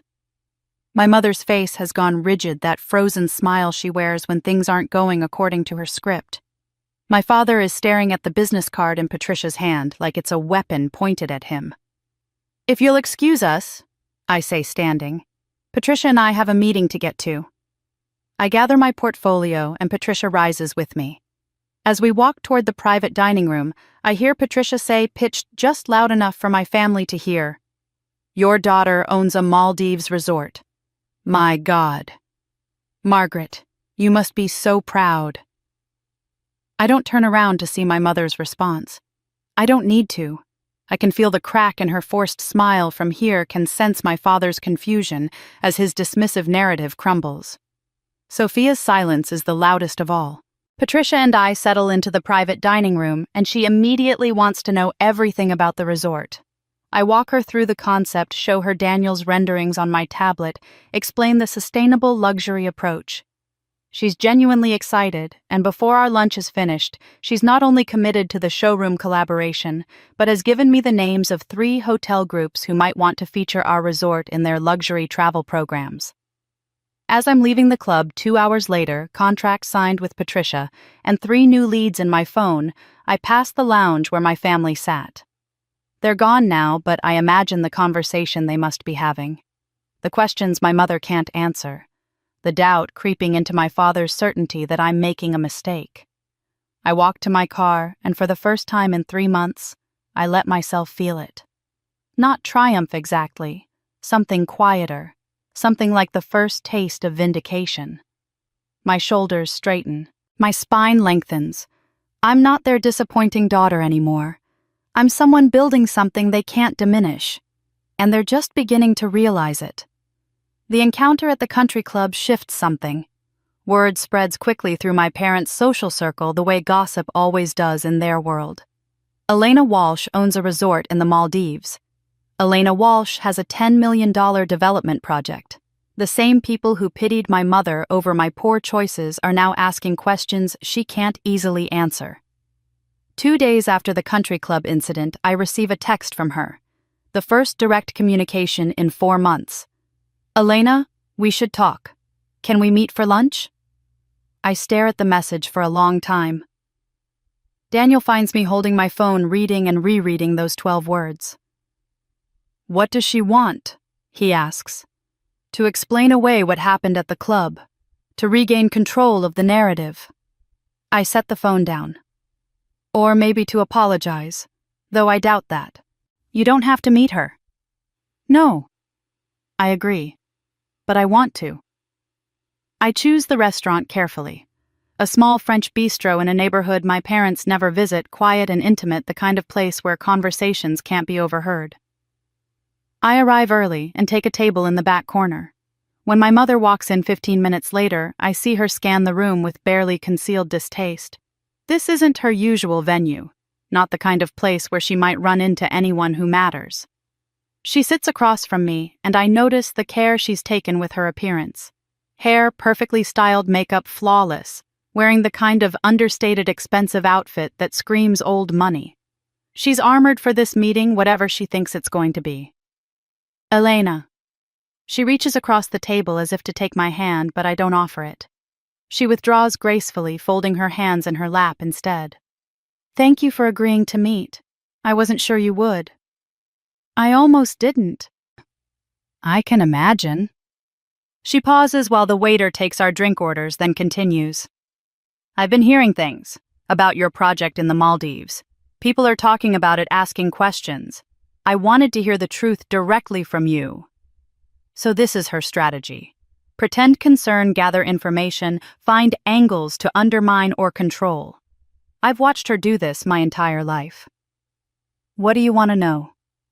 Is it real, this resort? She's trying to sound curious rather than skeptical, but I hear the doubt underneath. Very real. We break ground in 2 weeks. And the money, your father said you used grandmother's trust fund, but $10 million, Elena. Where did the rest come from? An investor who believes in the project, who believes in us. I don't elaborate. I don't owe her details. Margaret is quiet for a moment, studying me with an expression I can't quite read. I suppose I should say I'm proud of you. That's what Patricia Rothschild told me I should be feeling. Half the club has been telling me what an accomplished daughter I have. But you're not proud. I don't know what I am. She sighs, and for a moment she looks older than her 60 years. Elena, this has gotten out of hand. The tension between us, the public nature of everything. I thought perhaps we could find a way to move past it. If your project is as successful as you claim, perhaps we could attend your wedding after all. Show our support. There it is, the real reason for this lunch. She wants back in now that I might be successful, now that being associated with me might not be embarrassing anymore. I reach into my bag and pull out the folder I prepared last night. Inside are printed copies of the photographs from their attic. I slide it across the table. Before we discuss reconciliation, I think you should look at these. Margaret opens the folder, and I watch the color drain from her face as she sees the first image. Her younger self in that waitress uniform smiling at the camera with exhausted hope. She flips through the photos slowly, the trailer, my father in his work boots, the two of them poor and in love. Then she reaches the letters and her hands start to shake. Where did you get these? Her voice is barely a whisper. Your attic. The box labeled R&M 1985 to 1990. I found them when I collected my things from the house. She's reading her mother-in-law's words, the letters disowning my father for marrying beneath his station, calling my mother that waitress girl. Her face has gone pale, but she keeps reading as if compelled. When she reaches the letter from her own parents rejecting her pregnancy, I see tears gathering in her eyes. That was different, she says, finally closing the folder with shaking hands. We were young, we didn't know better, but we worked hard, Elena. Your father built himself up from nothing. We earned our place. And Daniel isn't building himself up. I keep my voice level, though anger is rising in my chest. He's designing a $10 million resort. He's creating something remarkable. The only difference is you forgot where you came from. You became exactly what hurt you. That's not fair. She's defensive now, the tears evaporating. We wanted better for you. We didn't want you to struggle like we did. No, You wanted me to marry someone whose family already had money, so you'd never have to remember being poor. You wanted me to erase your past by making different choices. I lean forward. But here's what you don't understand. I'm not ashamed of struggling. I'm not ashamed of building something from nothing. You taught me that shame, and I'm done carrying it. Margaret stares at me, and something in her expression cracks. I'm terrified, she admits quietly. Every day I'm terrified of being that girl again. The one in the waitress uniform who wasn't good enough for anyone's family. That's why I care so much about appearances, about status, about who you marry. Because if I stop caring, if I let my guard down, I might wake up back in that trailer. It's the most honest thing she's ever said to me, and for a moment I feel something like compassion. But then I remember the live stream, the torn invitation, the thousands of strangers who saw her perform grief over my choices. I understand that fear, I say, but you let it turn you into the people who hurt you. You did to me exactly what your parents did to you, and you did it publicly, cruelly for entertainment. I did what I thought was right. She's not apologizing, I realize. She's explaining, justifying, but not apologizing. I was trying to wake you up before you made a mistake. I stand gathering the folder of photographs. I didn't show you these to hurt you. I showed you so you'd understand something important. I know exactly who you are. I know where you came from and what you became. And I'm nothing like you. I turn to leave, but her voice stops me. Elena, wait. I pause but don't turn around. What do you want from me? She asks, and she sounds genuinely confused. An apology. My blessing. What would it take for us to fix this? I look back at her. Then this woman who gave birth to me but never really saw me, who loved me conditionally and wondered why I couldn't meet the conditions. I don't want anything from you anymore, Mother. That's what you don't understand. I spent 35 years wanting your approval, your pride, your love given freely the way you gave it to Sophia. I'm done wanting. I'm building a life that doesn't require your participation. You can't mean that. I do. I drop a 20 on the table for my untouched coffee. Enjoy your lunch. I walk out of the restaurant into afternoon sunshine, and I don't look back. Behind me, I hear her say my name one more time, but I keep walking. My hands are steady. My eyes are dry.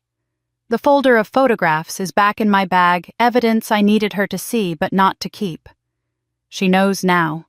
She knows I understand exactly who she is and what she did.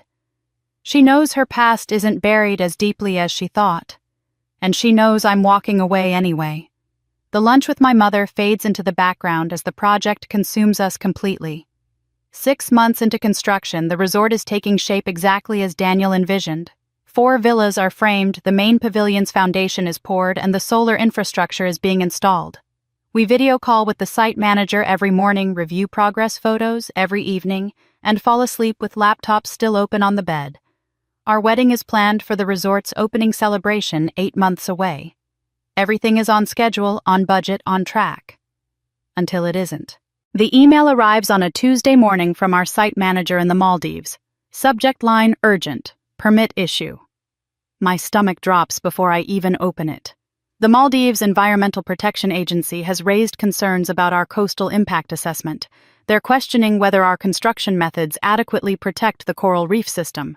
Work must halt immediately until we commission an independent environmental study and potentially modify our construction approach.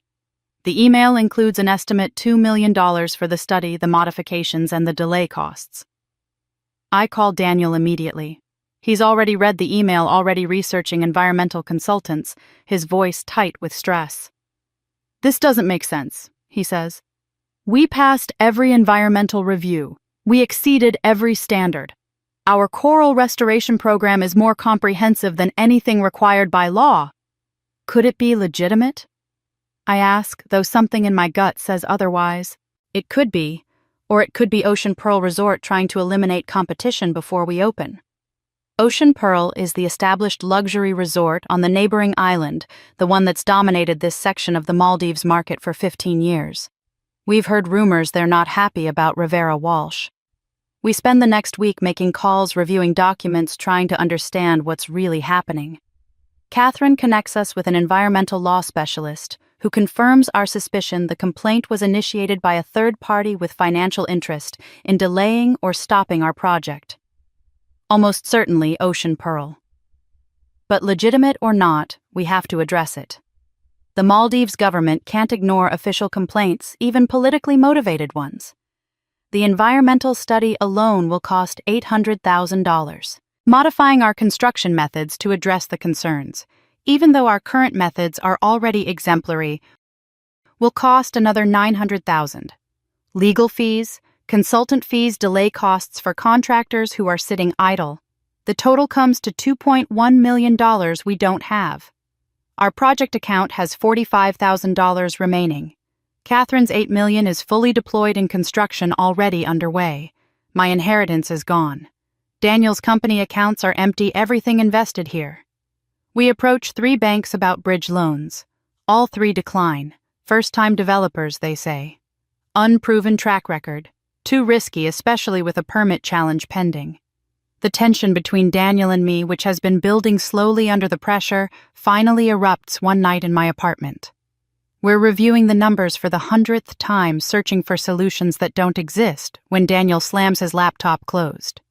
"This is my fault," he says. "I talked you into investing everything you had in my designs. Your grandmother's money gone, and for what, a half-built resort we can't finish." "Don't do that," I say. "This was my choice.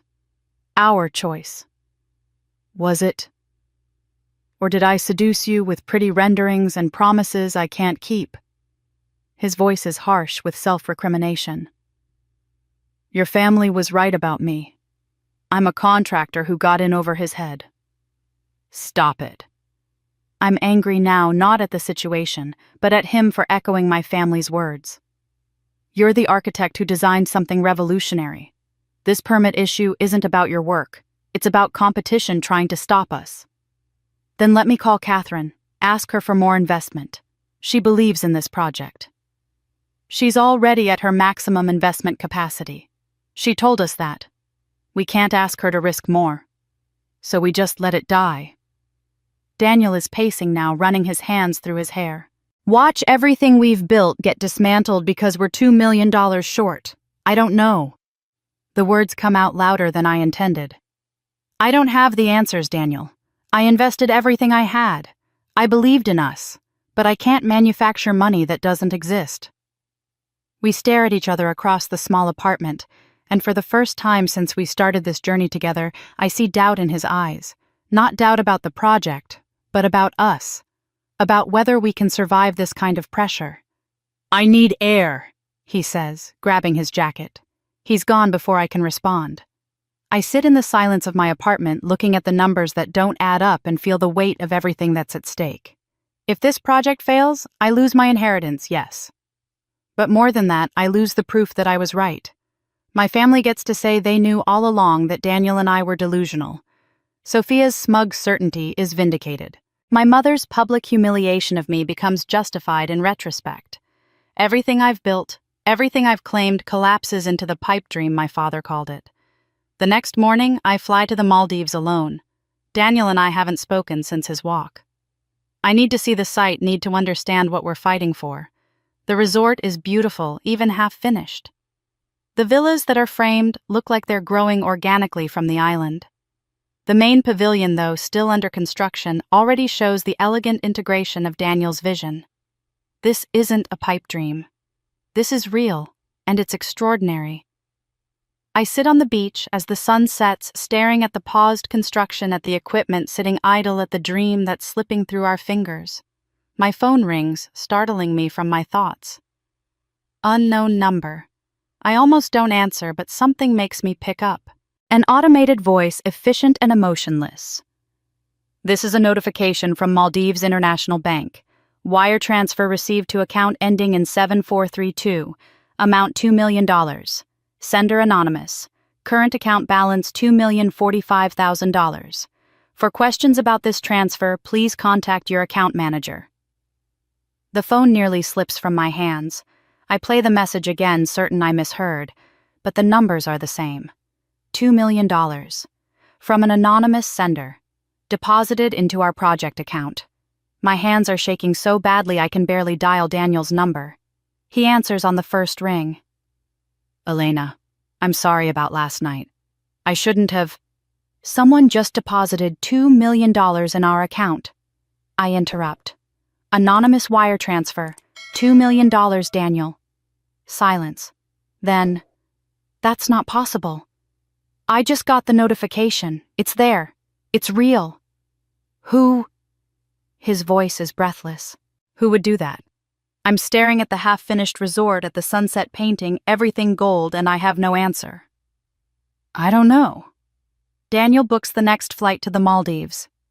By the time he arrives 16 hours later, I've called the bank 3 times and gotten the same response: the transfer is legitimate, fully cleared, and completely untraceable.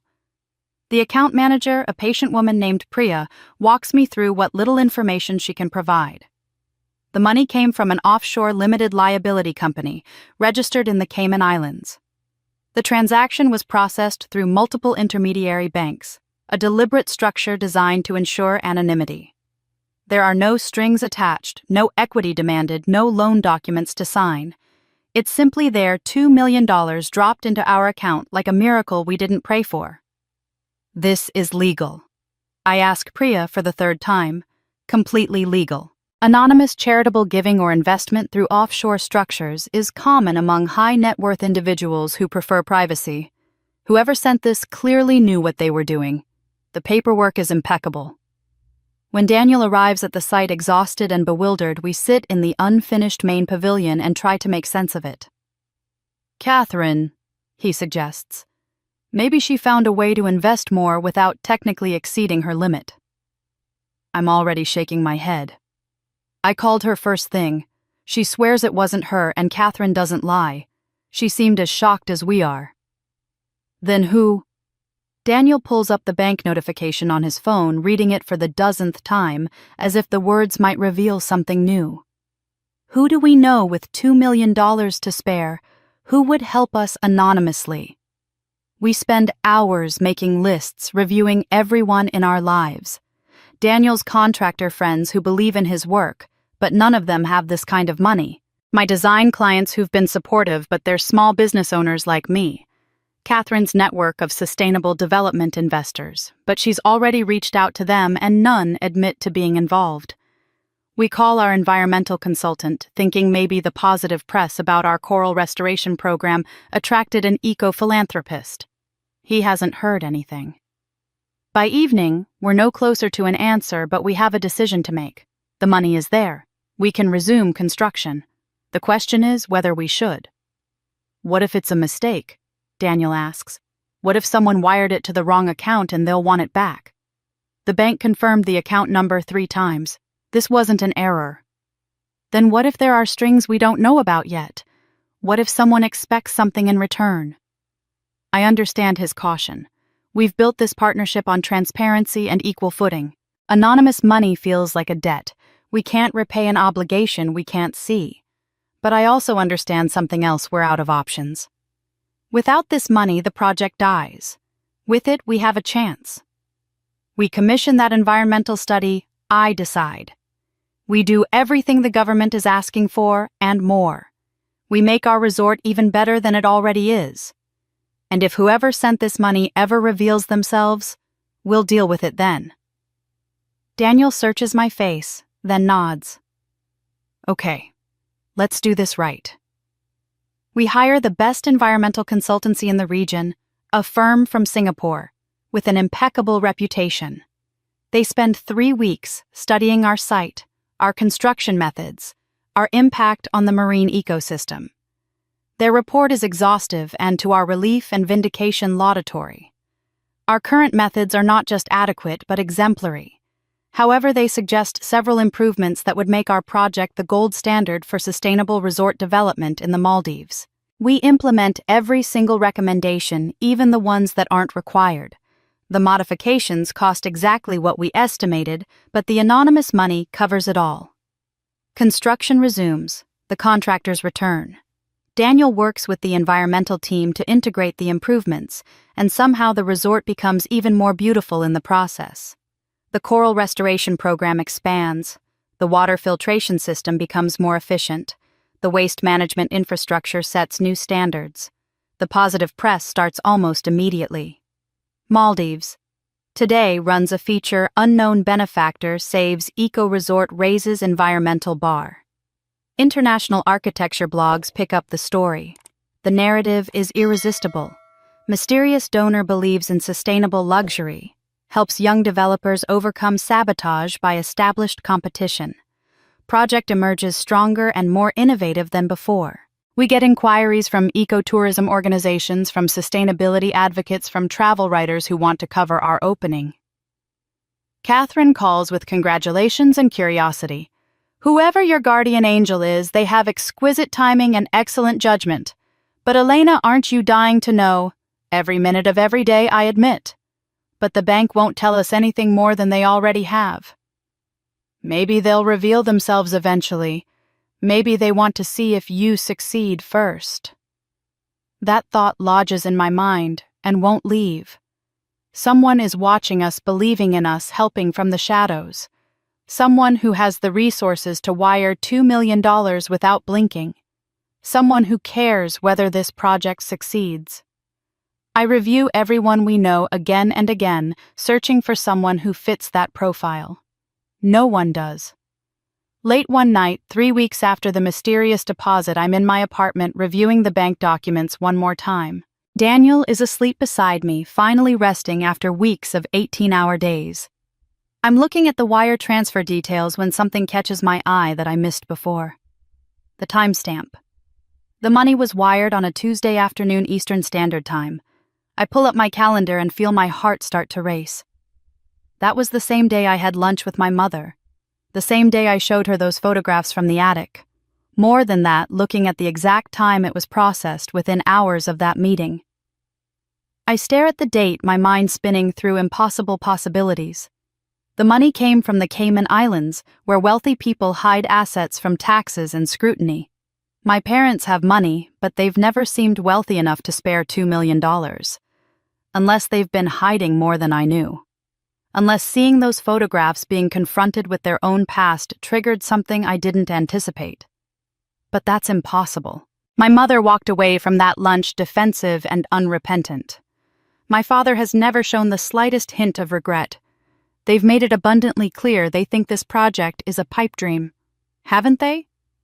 I pick up my phone and call Daniel, even though he's right beside me. He wakes confused, and I show him the date on the document. "What am I looking at?" he asks, squinting at the screen. "The wire transfer date. It was the same day I met my mother for lunch. The day I showed her the photographs." Daniel sits up, suddenly alert. "You think she sent the money?" "I don't know. It seems impossible, but..." I trail off, not sure how to articulate the feeling growing in my chest. What if she saw herself in those photos and couldn't live with becoming her parents? What if showing her that truth changed something? "Elena." Daniel's voice is careful. "Your mother live-streamed herself tearing your invitation. She publicly humiliated you. Why would she then secretly save your project?" "I don't know," I admit. "But what if it's family?" The question of whether my family sent the anonymous money haunts me, but we have no way to prove it and no time to investigate further. Construction is moving forward, the resort is taking shape, and we have another secret to manage. One we've been keeping for 6 months, one that changes everything about the narrative my family thinks they understand. Daniel and I are already married. It happened the week after my mother's viral video in the chaotic days, when we were still reeling from the public humiliation and making the decision to invest everything in the Maldives project. We were in my apartment, surrounded by legal documents and partnership agreements, when Daniel suddenly stopped mid-sentence and looked at me with an expression I'd never seen before. "Marry me," he said. "Right now, tomorrow, this week." I thought he was being romantic, trying to counteract the pain of my family's rejection with a grand gesture.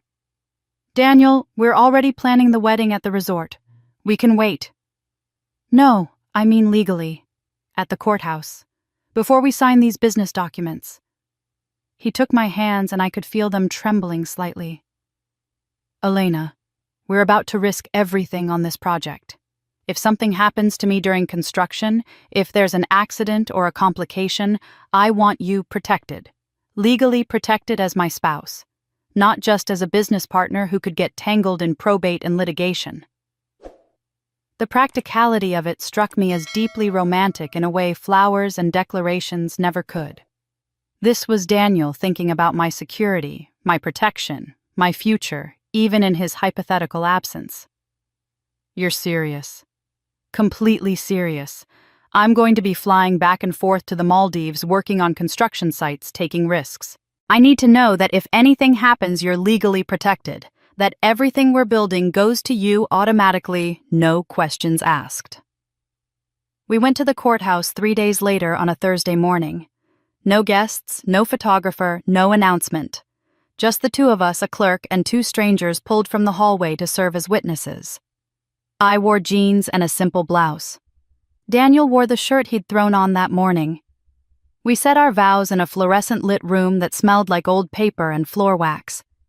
When the clerk pronounced us married and Daniel kissed me, one of our random witnesses applauded awkwardly. We signed the marriage certificate, received our official copies, and walked out into the parking lot as husband and wife. The whole thing took 27 minutes. Should we tell people? I asked as we sat in his truck marriage license between us on the console.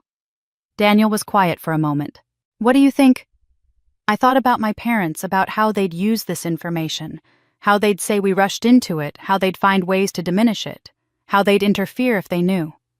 No, I decided. Let's keep this private, between us. And the Maldives ceremony. That's our celebration, the public moment. But what we just did, this is real. This is ours.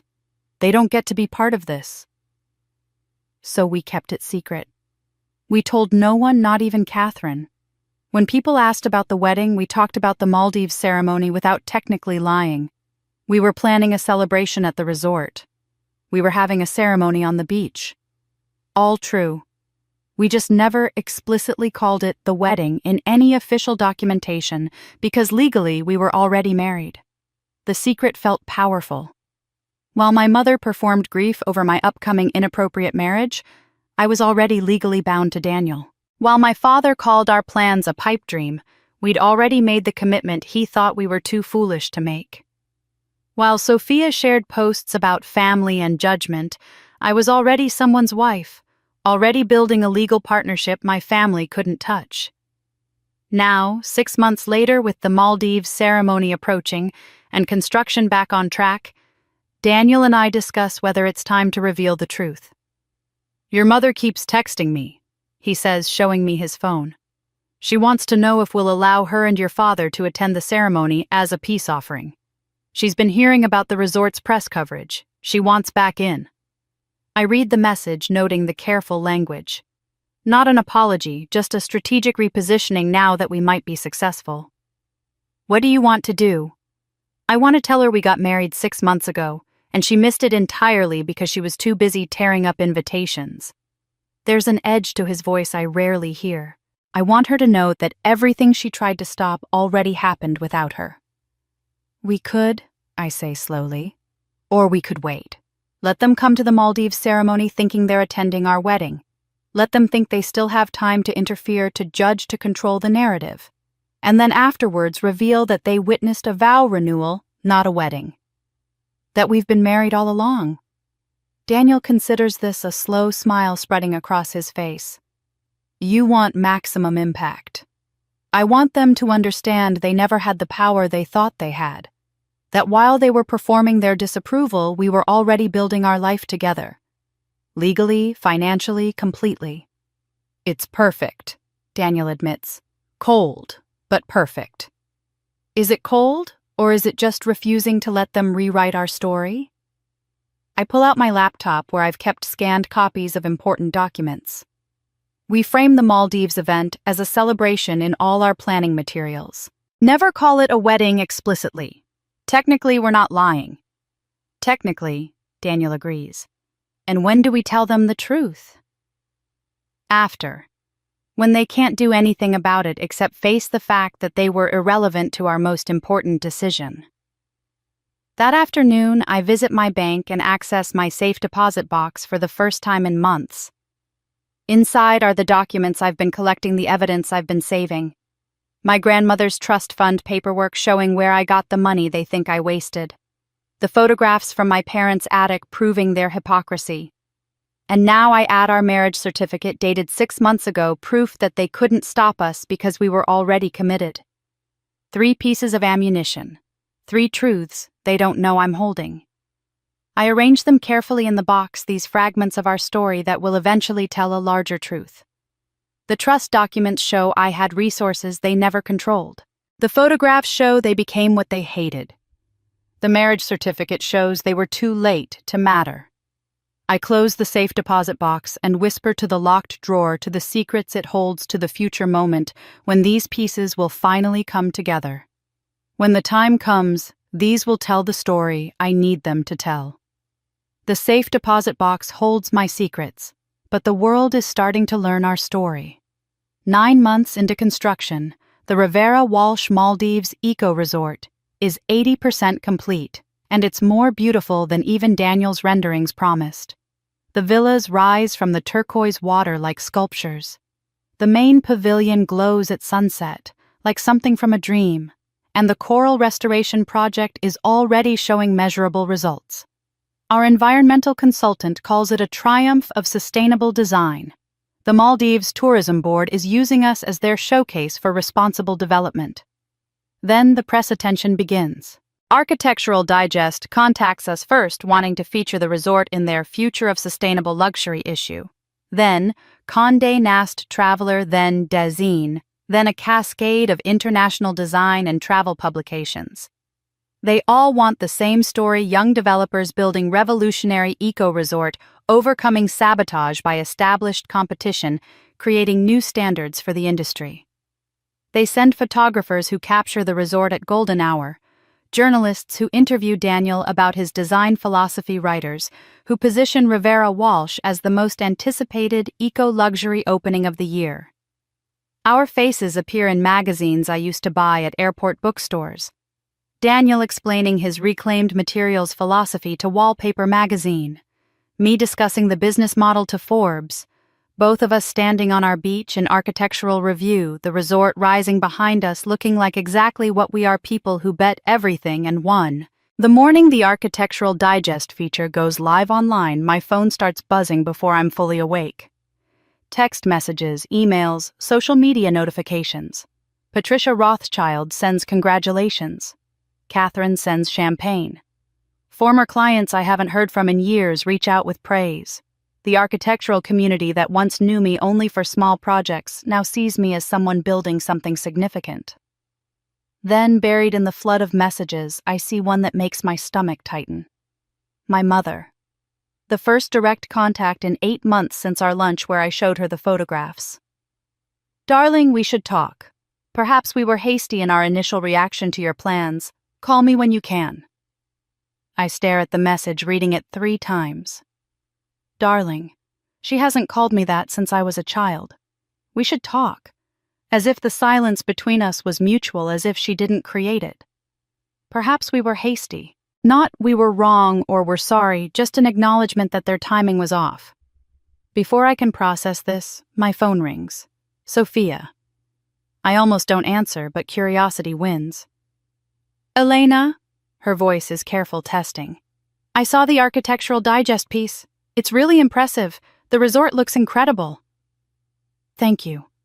I keep my voice neutral, waiting for the real reason she's calling. Mom and Dad saw it too. They've been talking about it a lot lately. About you. About the wedding. She pauses. They're asking questions. About when it is, where exactly, whether there's still time to. Elena, I think they want to come. They're reconsidering. There it is. Not reconciliation for its own sake, but repositioning now that being associated with me might not be embarrassing. Now that my pipe dream is being featured in international magazines. Now that people they know are asking questions they can't answer. Reconsidering, I repeat flatly. They made a mistake. They can see that now. I think if you reached out, if you extended an olive branch, they'd be receptive. Sophia sounds like she's been coached, like she's delivering a message someone else wrote. Family is important, Elena. Maybe it's time to move past all this and... Did they ask you to call me? Silence. Then quietly, Dad suggested I should check in with you, see where things stand. I hang up without responding. My hands are shaking not with sadness, but with a rage so pure it feels clarifying. They're sending Sophia to feel out whether I'm open to reconciliation now that I'm successful. Now that being my parent might reflect well on them instead of embarrassing them. 2 days later, a formal letter arrives at my apartment. Heavy cream stationery, my father's law firm letterhead. I open it standing in my kitchen, and the words are exactly what I expected. Dear Elena, in light of your evident business success and the positive press attention your resort has received, your mother and I have reconsidered our position regarding your upcoming wedding celebration. We would like to attend if you're amenable. We believe it's time to put past disagreements behind us and move forward as a family. Please let us know the details at your earliest convenience. Regards, Robert Walsh. In light of your evident business success. That's the phrase that does it, that crystallizes everything about who they are. Not we were wrong about Daniel, not we regret hurting you. Just an acknowledgement that my success makes me worth associating with again. I take screenshots of everything. My mother's text with its careful language. The timestamp showing 8 months of silence before this overture. My father's formal letter with its transactional tone. I arrange them in a folder on my laptop, a progression from rejection to sudden interest evidence of exactly what changed and why. Then I call Daniel. He's at the construction site overseeing final installations, but he answers immediately. They want in, I tell him without preamble. All of them. My mother texted Sophia, called my father, sent a formal letter. They want to attend the ceremony now that we're getting international press. Of course they do. His voice is tight with controlled anger. What do you want to do? I think about the marriage certificate in the safe deposit box, about the ceremony they think will be our wedding, but is actually just a celebration of vows we already took. I think about my mother's live stream, about the torn invitation, about 35 years of being not quite good enough. I think about Catherine's words, build something so beautiful they can't look away. We've built it. They're looking, and now they want to claim they supported us all along. I know exactly what to do, I say. That evening, I compose my response to my mother's text. I write and delete several versions, searching for the right tone. Too angry seems petty. Too accommodating seems weak. I need something that's truthful and final and completely clear. Finally, I type, Sorry, Mom. The ceremony is intimate. No seats left. I stare at the message for a long moment. Then I add the laughing emoji, the same one she used when she was tearing up my invitation. The same one that said, This is how little your choices matter to me. I hit send before I can second-guess myself. Daniel reads it over my shoulder. You know that'll go viral again, right? Someone will screenshot this. It'll be all over social media within days. I look up at him, and I feel that cold smile return, the one that's become my armor. I'm counting on it. My phone buzzes almost immediately. My mother calling. I decline. She calls again. I decline again. Then a text. Elena, don't be childish. We're trying to make amends. I don't respond. I'm done explaining myself to people who only value me when it's convenient for them. Done justifying my boundaries to a family that never respected them. Done caring what they think. The next morning, just as Daniel predicted, the screenshot appears online. Someone in my mother's social circle captured our text exchange and shared it, probably thinking it made me look ungrateful. The caption reads, After all her parents did for her, this is how Elena Walsh treats them. But the comments tell a different story. The screenshot spreads faster than I anticipated. Within 6 hours, it's been shared thousands of times. But it doesn't spread the way my mother's friend intended. Someone I never learn who takes that original screenshot and creates a thread that tells the complete story. They start with my mother's live stream from 8 months ago, the one where she tears my invitation and calls my wedding trash. Then they add the Architectural Digest feature about Rivera Walsh Resort, the photos of our stunning eco-luxury development, the quotes from environmental organizations praising our work. Finally, they include my response, "Sorry, Mom, the ceremony is intimate, no seats left," with that laughing emoji. The caption reads, "Remember the mom who publicly shamed her daughter for marrying a handyman? Turns out the daughter and that handyman built a $10 million Maldives resort. Now Mom wants an invitation. This is the ultimate glow-up." The internet loses its mind. Within 24 hours, the thread has 2 million views. Within 48 hours, it's at 7 million and climbing. The comments are overwhelmingly on my side, and they're savage in a way that makes me uncomfortable even as some part of me feels vindicated. This is how you handle toxic parents. Set boundaries and build success. From torn invitation to Maldives resort owner. The character development is incredible. That laughing emoji is chef's kiss. She used the same one the mom used, poetry. Imagine publicly humiliating your daughter and then expecting an invitation when she's successful. The audacity. Not the handyman building a $10 million eco-resort. Not all heroes wear capes, some wear tool belts.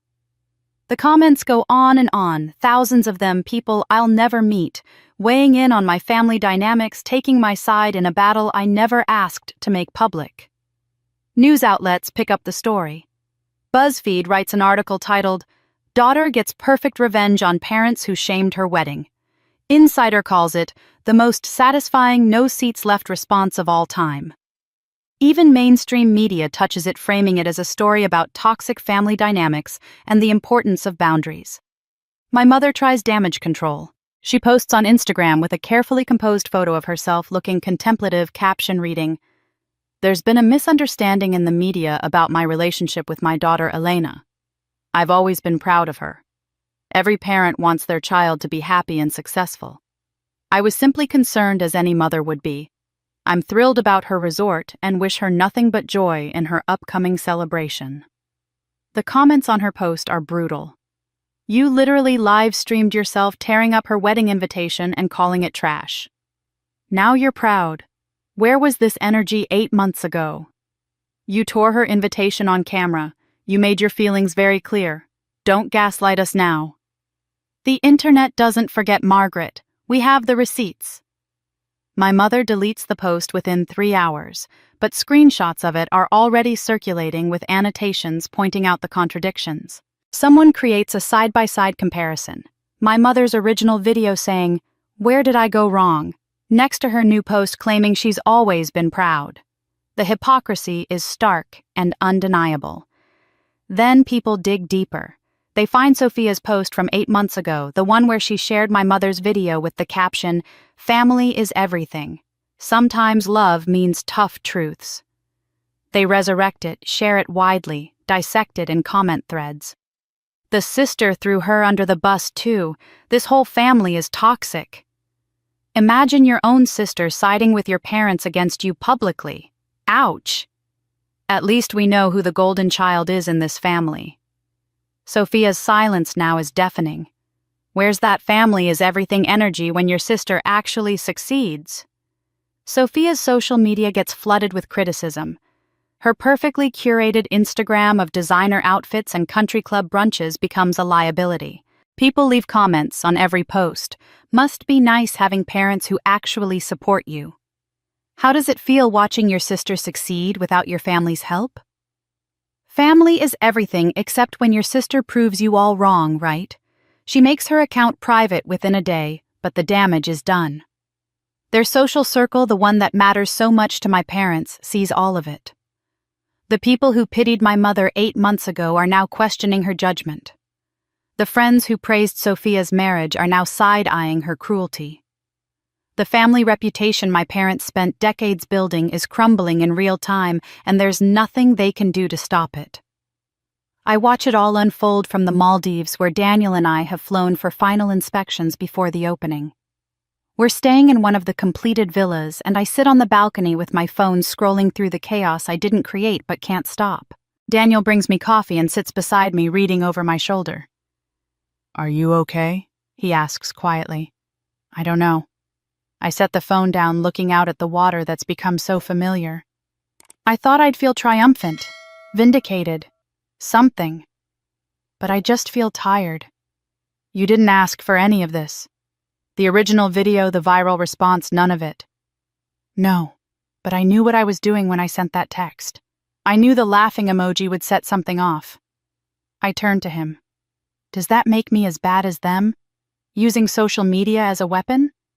You set a boundary. They're the ones who made it public first. He takes my hand. The internet chose sides. That's not on you. My phone rings, interrupting the moment. Catherine's name on the screen. I answer, expecting congratulations or commentary on the viral situation. Instead, her voice is urgent, concerned. Elena, are you sitting down? My stomach drops. What's wrong? I just got a call from a friend who knows your family. Your mother is at the hospital. She collapsed at home about 2 hours ago. They're running tests now, but Elena, it doesn't look good. The phone nearly slips from my hand. The beautiful view in front of me blurs. What? I don't have details. Just that she's there and your father is with her. I thought you should know. I end the call and stare at Daniel, who's already standing reading my expression. The cold smile I've worn for months vanishes, completely replaced by something I can't name. Fear, guilt. Concern for a woman who hurt me more than anyone else in my life. My mother's in the hospital, I hear myself say. She collapsed. And despite everything, despite the torn invitations and the viral videos and the 8 months of silence, I feel my carefully constructed walls begin to crack. I call my father's cell phone 3 times. No answer. I call Sophia twice. Voicemail. I'm pacing the villa phone pressed to my ear when Daniel gently takes it from my hands. They're at the hospital. They're not going to answer right now. His voice is steady, grounding. What do you want to do? What I want is to rewind time, to undo the viral moment, to make my mother's collapse about anything other than the public humiliation she's enduring because of me. What I want is impossible. The ceremony is in 3 days. The resort opens in a week. We have 80 guests arriving tomorrow. We can postpone. No. The word comes out more forcefully than I intend. We can't postpone. The vendors, the guests, the press coverage, everything is scheduled. And Daniel, we're already married. This ceremony is a celebration, not a legal necessity. My mother's health crisis doesn't change that. He studies my face. Are you sure? I'm not sure of anything except that stopping now feels like letting them win one more time, like proving that even my success must bend to their drama. I'm sure. We move forward. The next 72 hours pass in a blur of final preparations and unanswered questions about my mother's condition. I learn through a text from a cousin I barely know that she's stable, undergoing tests, that it might be stress-related.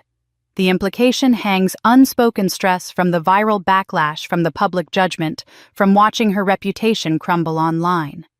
But the resort won't wait for family drama to resolve itself. The completion is stunning beyond anything I imagined. 10 villas rise from the turquoise water, connected by wooden walkways that seem to float above the ocean. The main pavilion, with its soaring reclaimed teak ceiling and walls that open completely to the sea, looks like something from an architectural fantasy. The coral restoration project thrives below the surface, visible through the crystal water. Solar panels gleam on every roofline, disguised as design elements. This place is everything Daniel promised it would be: luxury that heals rather than harms, beauty that gives back. Guests arrive the day before the ceremony. Catherine comes first, embracing both of us with tears in her eyes. You did it, she whispers. You actually did it. Daniel's family flies in from various cities, his sister and brothers and their children filling the resort with warmth and noise. Patricia Rothschild arrives with 3 colleagues from the design world. Friends I've made over the years, clients who became more the small circle of people who've supported me without conditions. Notably absent my parents, my sister, anyone from the family I was born into.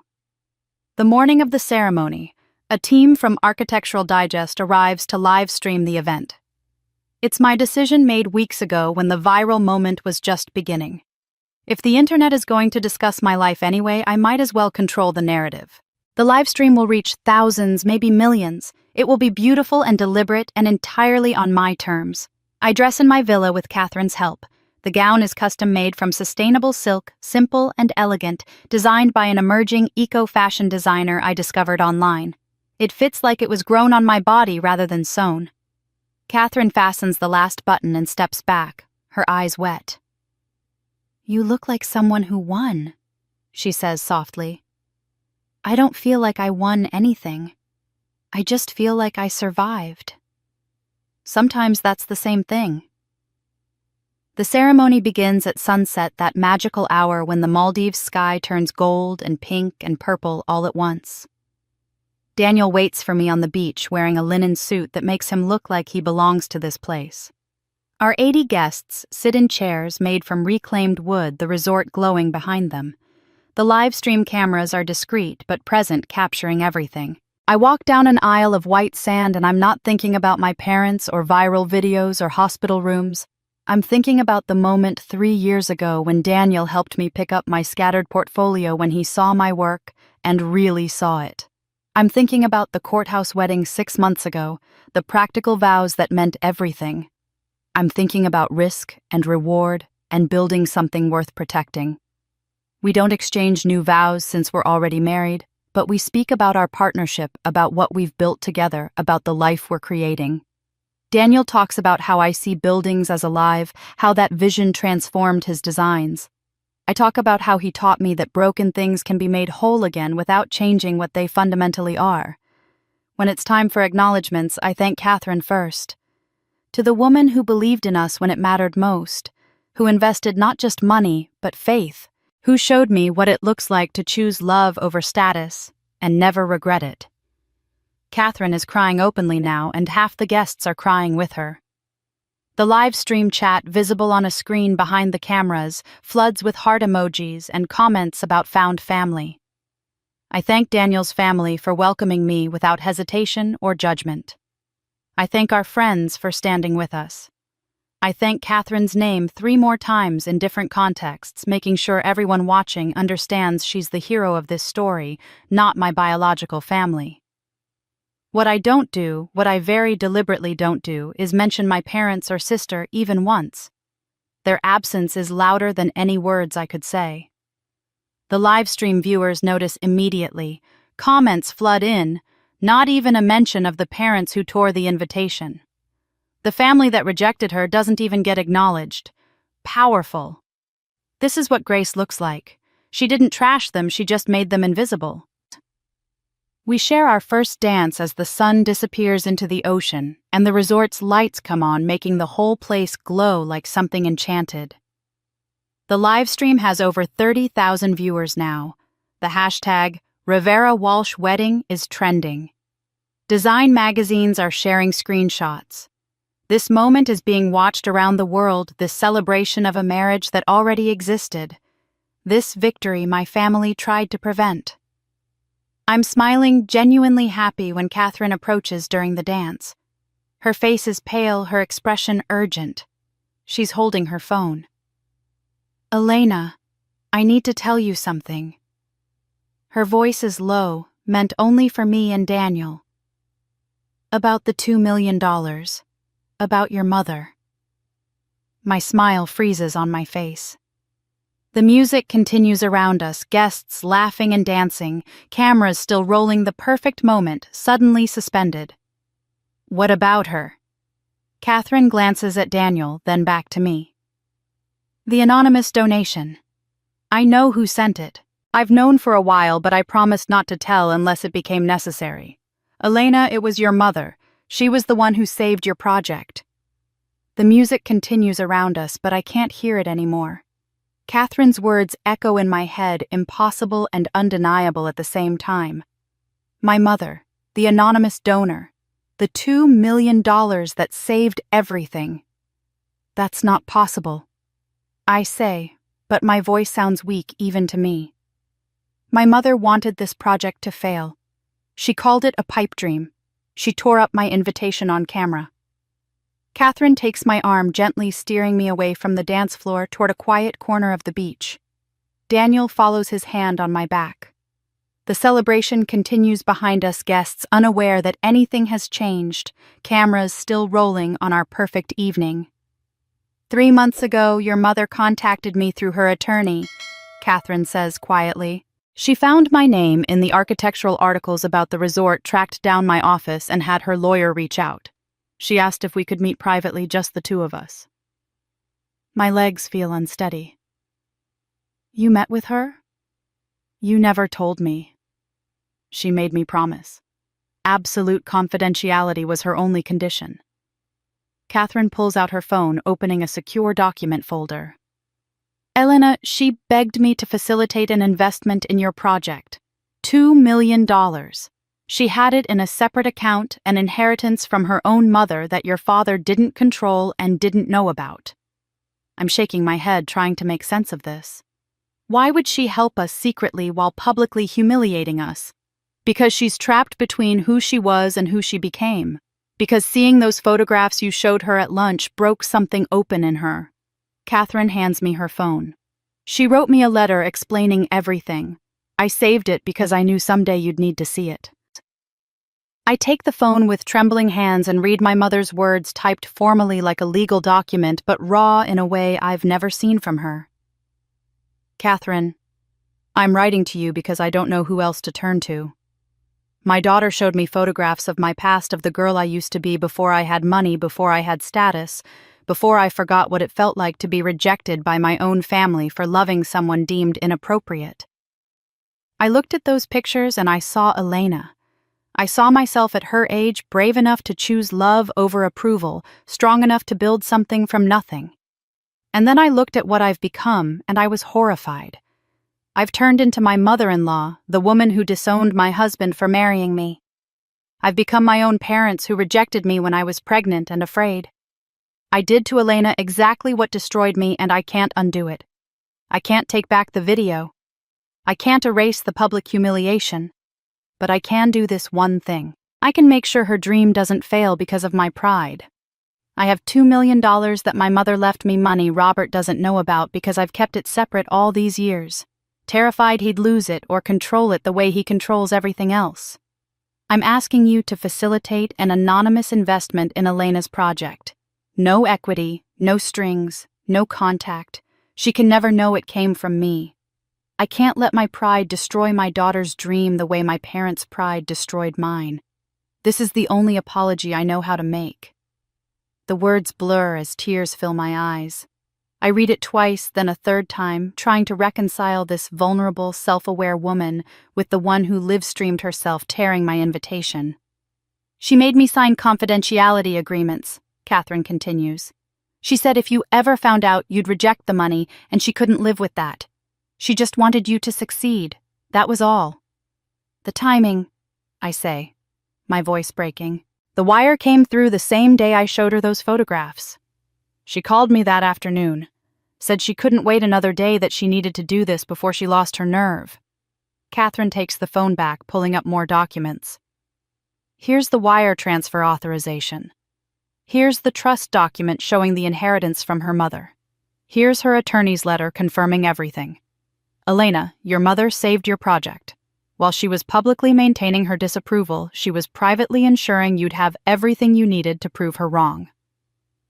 I stagger backward, and Daniel catches me, holding me steady. My mind is reeling through the timeline. My mother sent that money, then watched me succeed, then tried to reconcile when the resort got press attention. But she never told me about the investment. She was willing to let me hate her as long as the project succeeded. Why didn't she tell me? I ask. When she texted about wanting to attend the wedding, why didn't she explain? Because she's ashamed. Catherine says simply. She knows the public apology she made after the viral backlash was hollow. She knows she hurt you in ways money can't fix. And she knows that if you knew about this investment, you might think she was trying to buy forgiveness. Was she? The question comes out harsh. No, I don't think so. I think she was trying to be the mother she wished she'd had, the one who protected her dreams instead of crushing them. Catherine's voice is gentle. Your mother is deeply flawed, Elena. She's made terrible choices. But this one thing, this investment, it was purely about you. About making sure you had the chance she almost didn't get.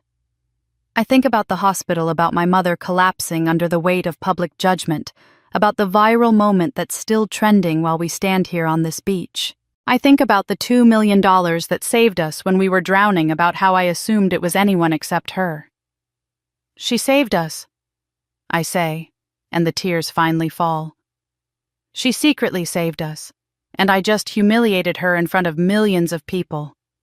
The no seats left text, the laughing emoji, the ceremony where I didn't mention her once. The whole world watched me exclude her, and she never defended herself by revealing she's the reason we're standing here at all.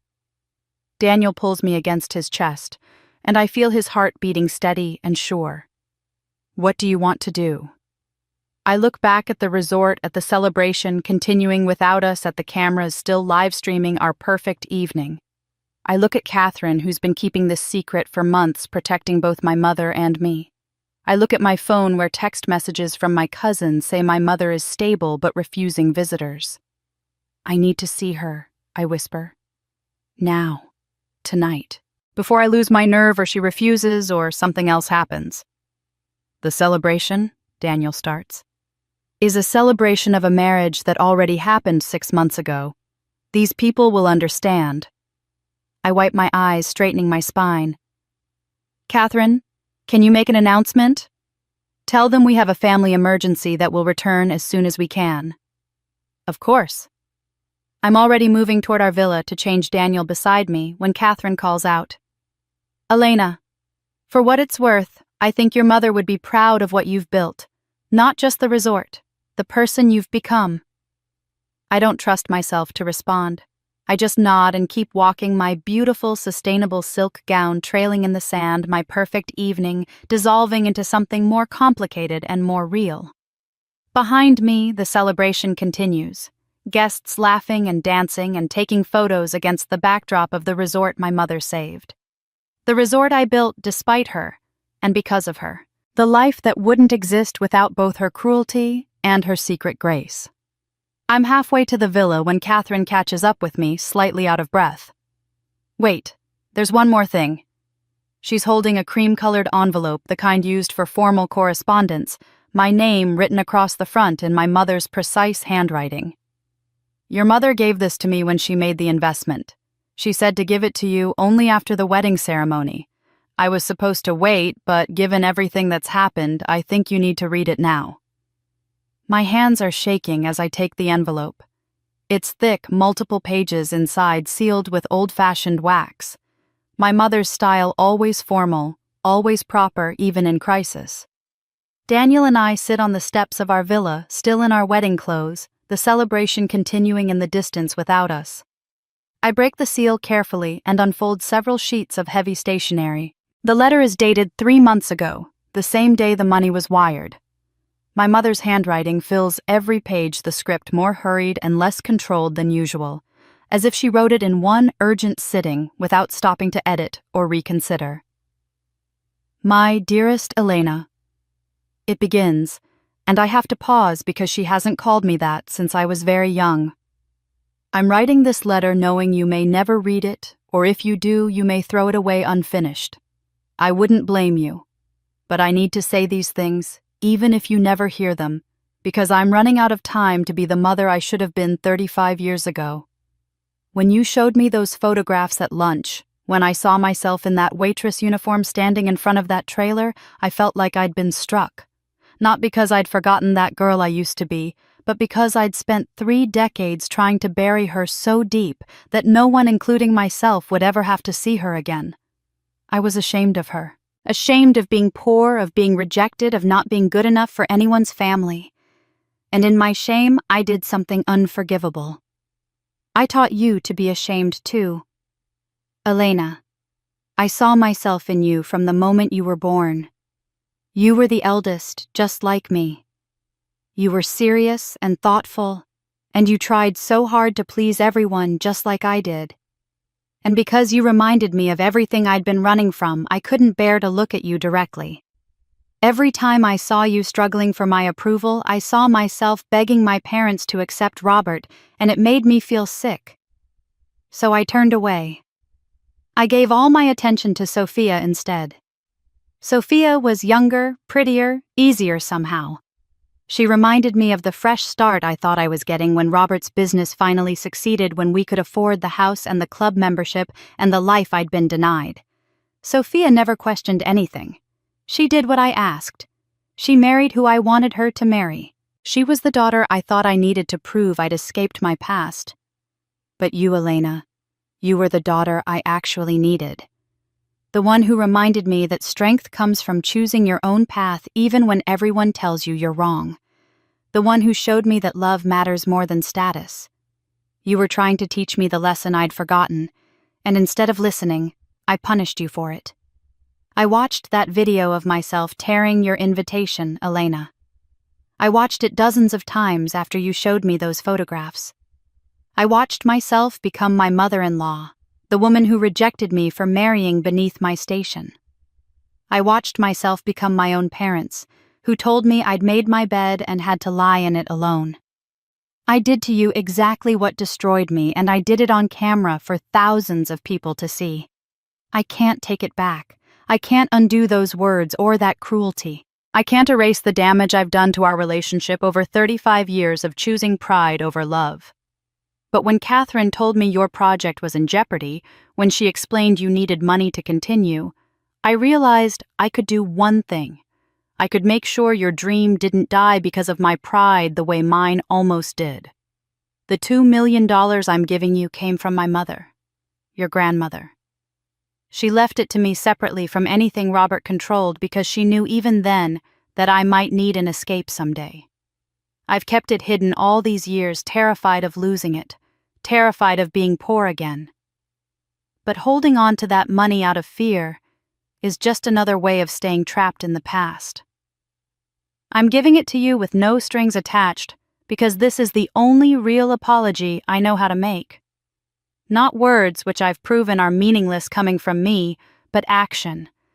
I'm choosing your dream over my pride. I'm choosing to be the mother my parents never were, the mother-in-law Robert's mother never was. I'm choosing you, Elena, even though I'm doing it too late and in the wrong way, and without the courage to tell you directly. If you're reading this, your wedding has already happened. I don't know if I was there or if you kept the boundaries you set. Either way, I want you to know something. I'm proud of you. I've always been proud of you, even when I was too broken to show it. You built something extraordinary with Daniel, not because of my support, but despite my opposition. That makes it even more remarkable. I'm sorry, Elena. I'm so sorry. For every time I compared you to Sophia, for every achievement I failed to acknowledge, for teaching you that love was conditional when it should have been the one thing you never had to earn, for tearing up your invitation when I should have been honored to receive it, for 35 years of making you feel like you weren't enough when the truth is, I was never enough for you.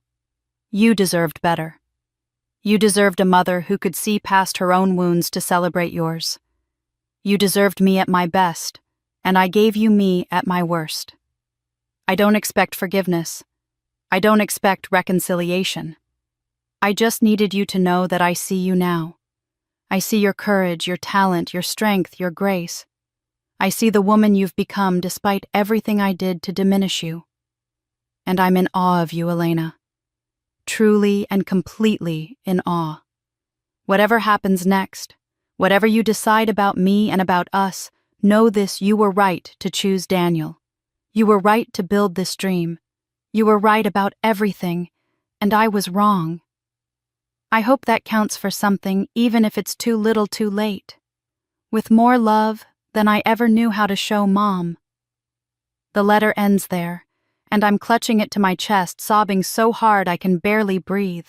Daniel's arms are around me, holding me together as I fall apart. 35 years of trying to make her see me, and she saw me all along. She just couldn't show it. Couldn't get past her own trauma to reach me. Could only express love in this twisted, secret, complicated way. She saved us. I managed between sobs.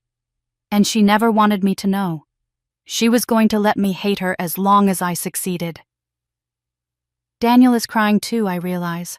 Silent tears running down his face as he holds me. "What do you want to do?" he asks for the second time tonight. I look at the letter at my mother's handwriting covering page after page with words she couldn't say to my face.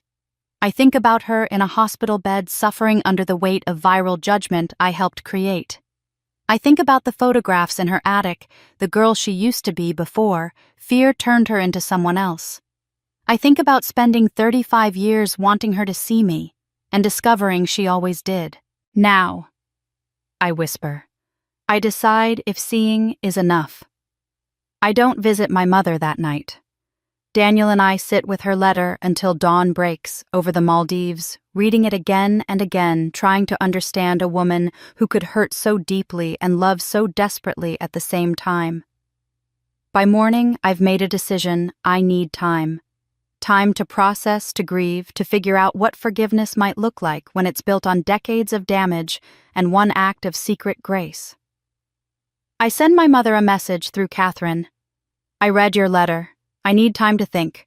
I'm glad you're recovering. It's not forgiveness, but it's not rejection either. It's the truth. Daniel and I return home to launch the resort officially. The opening is covered by every major design and travel publication. Bookings fill 18 months out within a week. Environmental organizations feature us as a model for sustainable tourism. We're successful in ways that feel surreal, building a business that matters while still processing the complicated revelation of how we got here.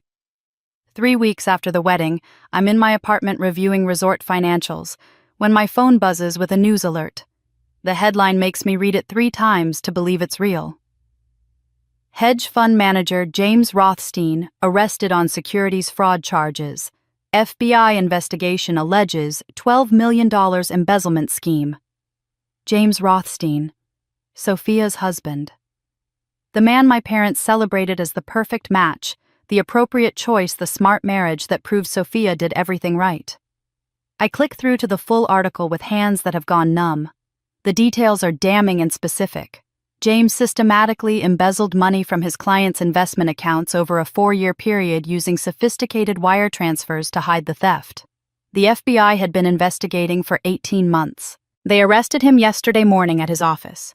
The article includes a photo James in handcuffs being led to a federal vehicle, his expensive suit and perfect hair at odds with the reality of his situation. But it's the next paragraph that makes my stomach drop. Authorities are also investigating James's wife Sophia Rothstein for potential complicity. The couple's lavish lifestyle, including a $3 million home, luxury vehicles, and extensive travel, appears to have been funded at least partially by embezzled funds. Asset forfeiture proceedings are expected if investigators determine Mrs. Rothstein had knowledge of her husband's criminal activities. I keep reading each detail, a small explosion. The $200,000 wedding my parents funded, but the honeymoon to Bora Bora that James paid for with stolen money. The Mercedes Sophia drives, purchased with a wire transfer that originated from a client account.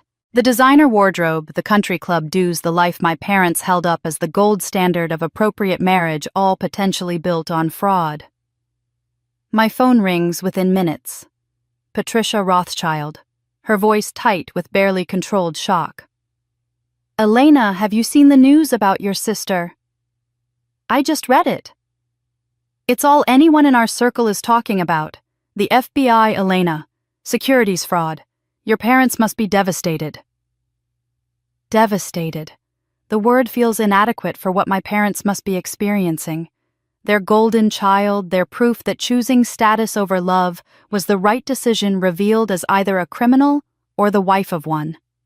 Either Sophia knew and helped hide it, making her complicit, or she didn't know, making her exactly what they feared. I'd become someone married to a man she didn't truly know, trapped in a relationship built on lies. Over the next week, the story dominates local news.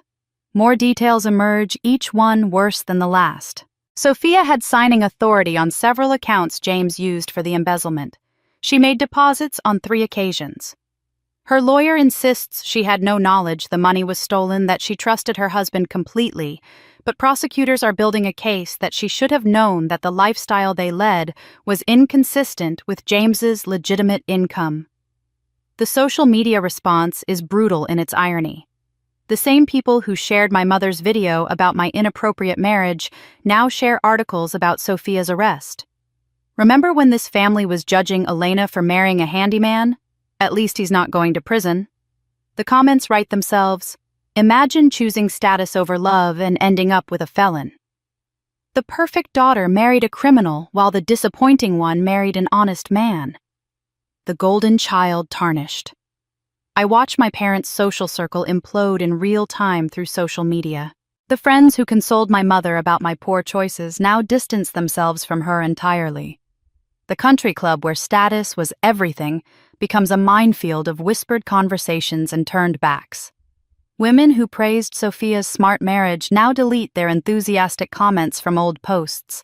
The same people who pitied my mother for having a disappointing eldest daughter now pity her for having a potentially criminal youngest daughter. The difference is stark and cruel. Elena's embarrassment was based on prejudice against a good man doing honest work. Sophia's scandal is based on actual crime, actual harm done to real people who lost their retirement savings to fund her luxury lifestyle. My father's business suffers immediate consequences. 2 major clients terminate contracts citing concerns about his judgment and family associations. His law firm partnership faces scrutiny. The reputation he spent decades building crumbles as people question if he couldn't see what was happening in his own family. How can he be trusted with their legal matters? I should feel vindicated. I should feel some satisfaction that karma is real and swift. But sitting in my apartment reading article after article about my sister sobbing in court, about my parents arriving at the courthouse with their faces carefully blank, about federal prosecutors building a case that could send Sophia to prison, I feel nothing. Not triumph, not sympathy, not even anger. Just a hollow emptiness where strong feelings should be. Then my phone rings. Sophia's name on the screen. The first time she's called me directly in over a year. The last time we spoke, she told me not to expect any of them at my wedding, that they didn't want to be associated with my choices. My finger hovers over the answer button. Part of me wants to let it ring through to voicemail to maintain the boundaries I've built, to refuse her now the way she refused me then.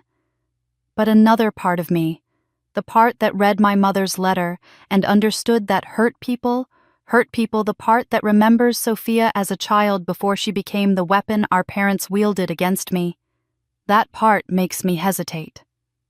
The phone keeps ringing. My finger trembles over the screen. Daniel appears in the doorway, sees my face, understands immediately what's happening. "What are you going to do?" he asks quietly. I look at my phone at my sister's name flashing insistently at this moment that will determine something important about who I've become after everything that's happened. I think about my mother's secret investment, about Catherine's choice to help someone who once rejected her, about the difference between justice and mercy. I answer the call. "Hello, Sophia." The sound that comes through the phone isn't words, just sobbing. Raw, desperate crying that goes on for what feels like minutes. I wait, phone pressed to my ear, listening to my sister fall apart. Daniel sits beside me, close enough that I can feel his warmth but not touching, letting me navigate this moment alone. Finally, Sophia's voice comes through, broken and small. "I knew." "What?" "I knew he was doing something illegal. Not the details, not exactly how or how much, but I knew. The money didn't make sense. His salary was good, but not that good. The house, the cars, the trips, all of it. I asked him once early on where it was all coming from. He said he had investments, that he was good at playing the market. I didn't push. I didn't want to know. I'm gripping the phone so hard my hand aches. Sophia. I wanted Mom and Dad to keep being proud of me. Her voice cracks on the word proud. That's all I've ever wanted. From the time I was old enough to understand that being their daughter came with conditions, I did everything they asked. I dated who they wanted. I dressed how they wanted. I married who they approved of. And they were so proud, Elena. Finally, I was doing something right. Finally, I was the daughter they could brag about. The irony is crushing. While I was fighting for scraps of approval, Sophia was drowning in it, and neither of us was getting what we actually needed. When the FBI came to the house last month, she continues, when they showed me the documents and asked what I knew, I realized I'd traded everything for their approval. My integrity, my safety, my freedom. I'm probably going to prison, Elena. My lawyer says there's enough evidence to prove I should have known, that I was willfully blind, and she's right. I was. I don't know what to say. You don't have to say anything. I'm not calling to ask for help or sympathy. I'm calling because I need you to know something. She takes a shuddering breath. I've always envied you. From the time we were kids, I envied your courage. You stood up to them. You chose your own path. You picked love over status, and I thought you were being stupid. But you were being brave. I was the coward. The admission stuns me into silence. All these years I assumed Sophia pitied me, looked down on me, saw me as the family failure. It never occurred to me she might feel something else. I married who they wanted, Sophia says, her voice gaining strength even as it breaks. I married for all the wrong reasons, and look where it got me. Married to a criminal, facing prison time, my face all over the news, and you married for love and you built something extraordinary. You were right about everything and I was so jealous I couldn't stand it. Jealous? I repeat the word, feeling foreign. When you first told me about Daniel, I ran straight to Mom and Dad with every detail. His background, his lack of degree, everything. I told myself I was protecting the family, but I was really trying to protect myself. If you succeeded, if you proved them wrong about needing to marry up, then what did that make my choices? What did that make my marriage? The betrayal I felt when I learned Sophia had shared Daniel's background suddenly has context. It wasn't just loyalty to our parents.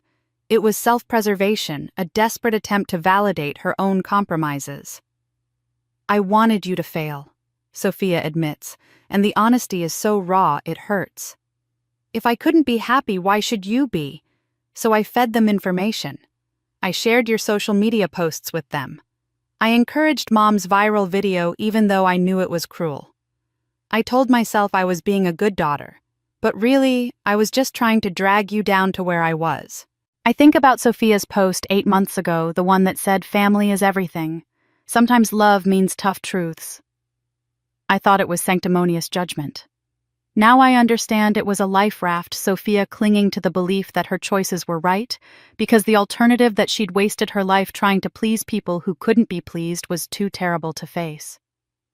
When I saw your wedding, Sophia continues, voice barely a whisper.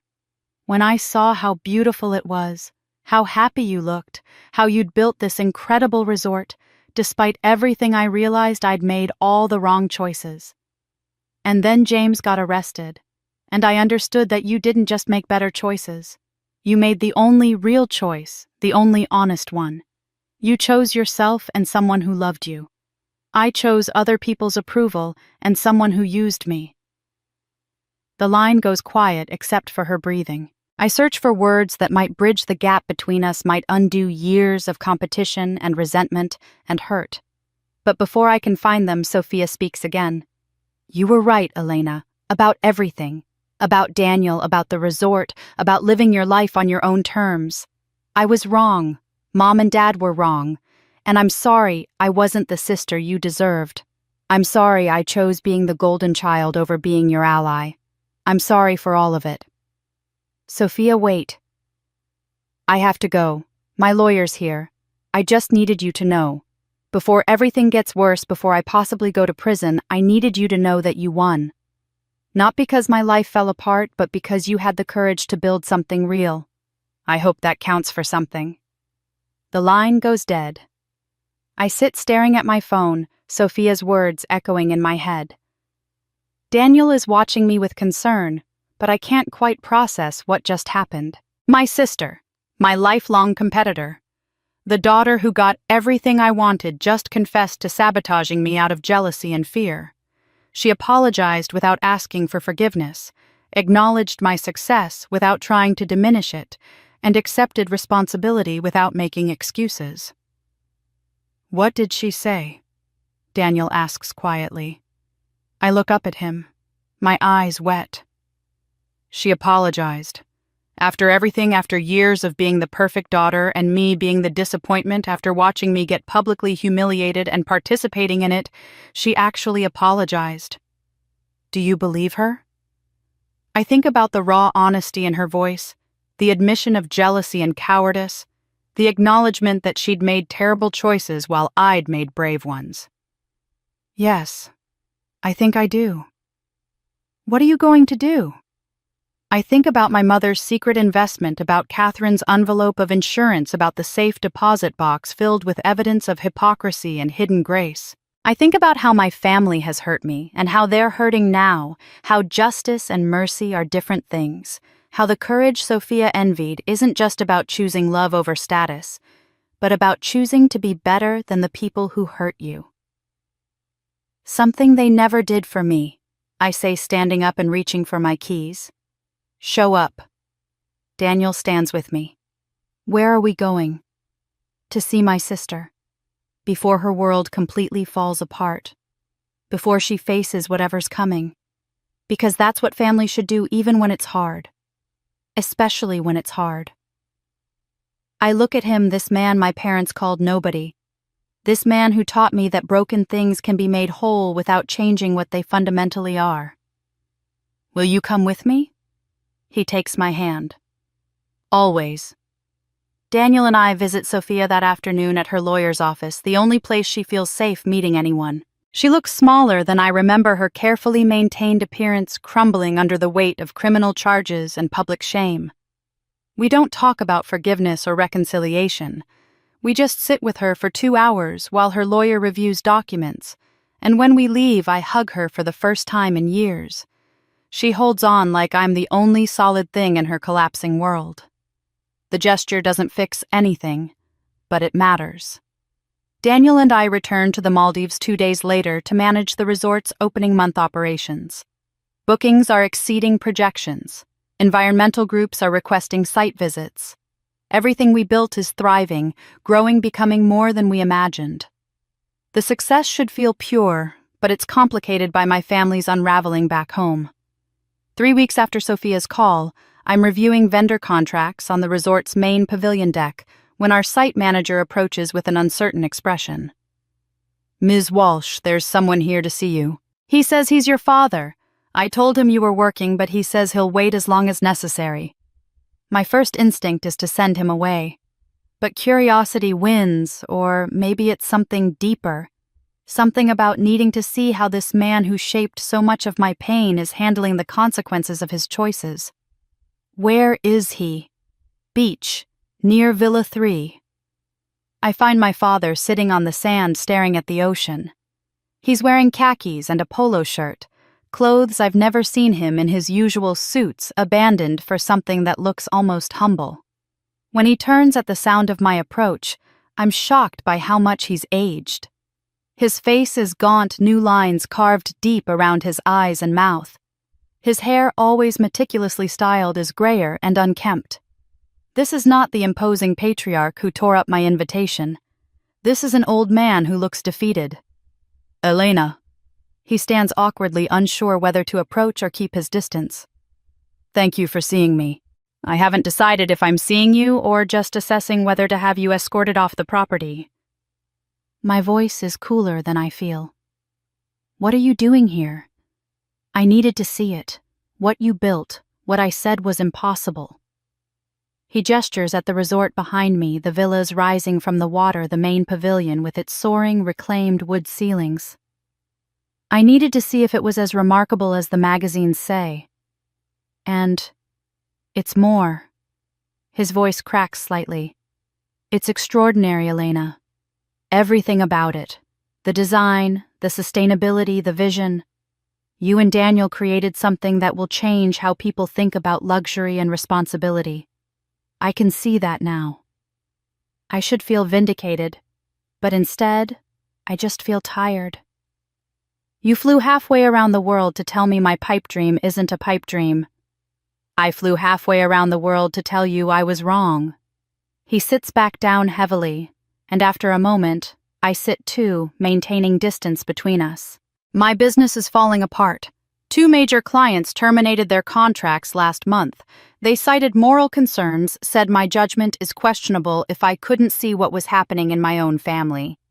3 more are reviewing their relationships with my firm. I've lost $5 million in business, and it's probably going to get worse.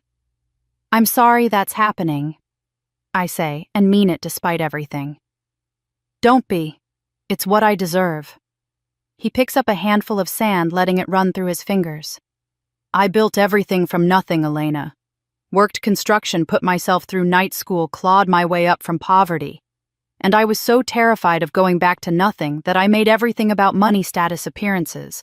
I measured every relationship, every decision, every person by what they could do for my position in the world. I know, I lived it. I taught Sophia those values.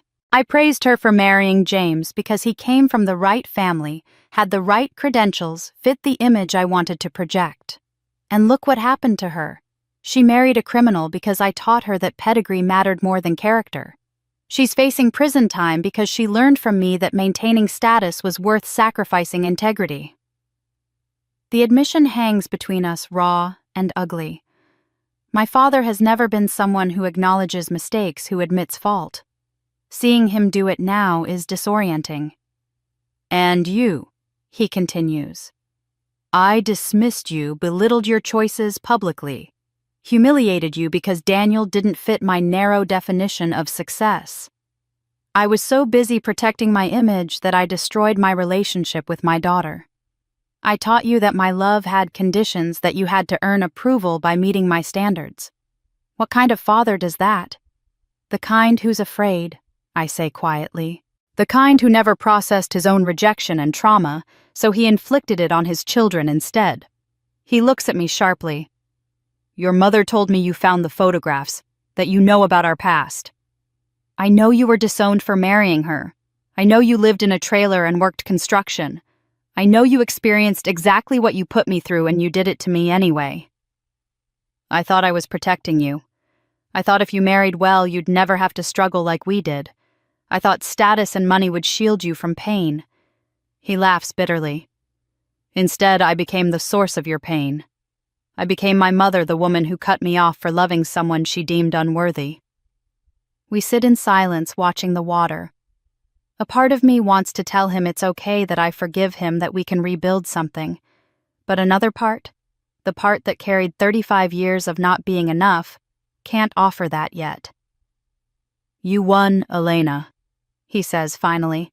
You proved me wrong about everything. About Daniel, about your choices, about what matters in life. You won. The words ignite something sharp in my chest. This was never about winning. It was about surviving you.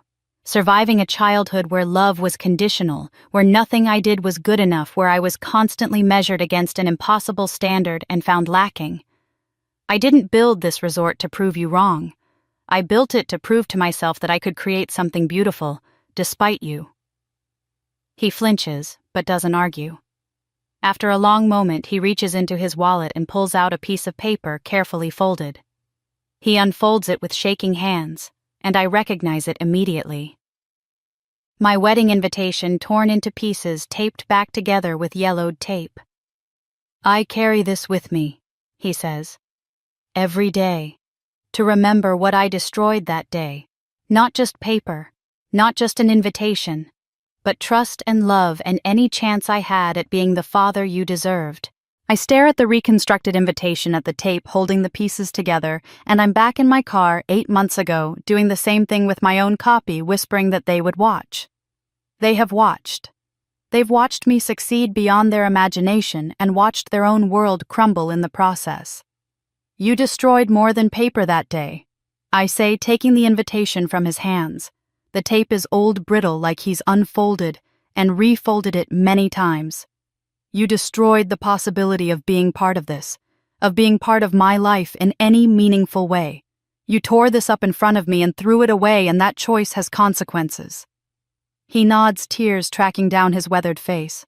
I know. I just needed you to know I understand what I did, and that I'm sorry, even if sorry isn't enough. My father leaves the resort that afternoon, and I don't know when or if I'll see him again. The torn invitation stays with me, a relic of destruction that somehow became a talisman of survival. Daniel and I remain in the Maldives for another week before flying home to handle business matters and check on Sophia, whose legal situation grows more complicated by the day. We land on a Tuesday evening exhausted from travel and find a message from an attorney's office I don't recognize waiting in my voicemail. Ms. Walsh, this is Gerald Pemberton from Pemberton and Associates. I'm contacting you regarding your grandmother Eleanor Walsh's estate. There's been a triggering event that requires your immediate attention. Please call me at your earliest convenience. Eleanor Walsh was my father's mother, the woman who wrote those letters, disowning him, who died when I was 25. I assumed her estate was settled a decade ago.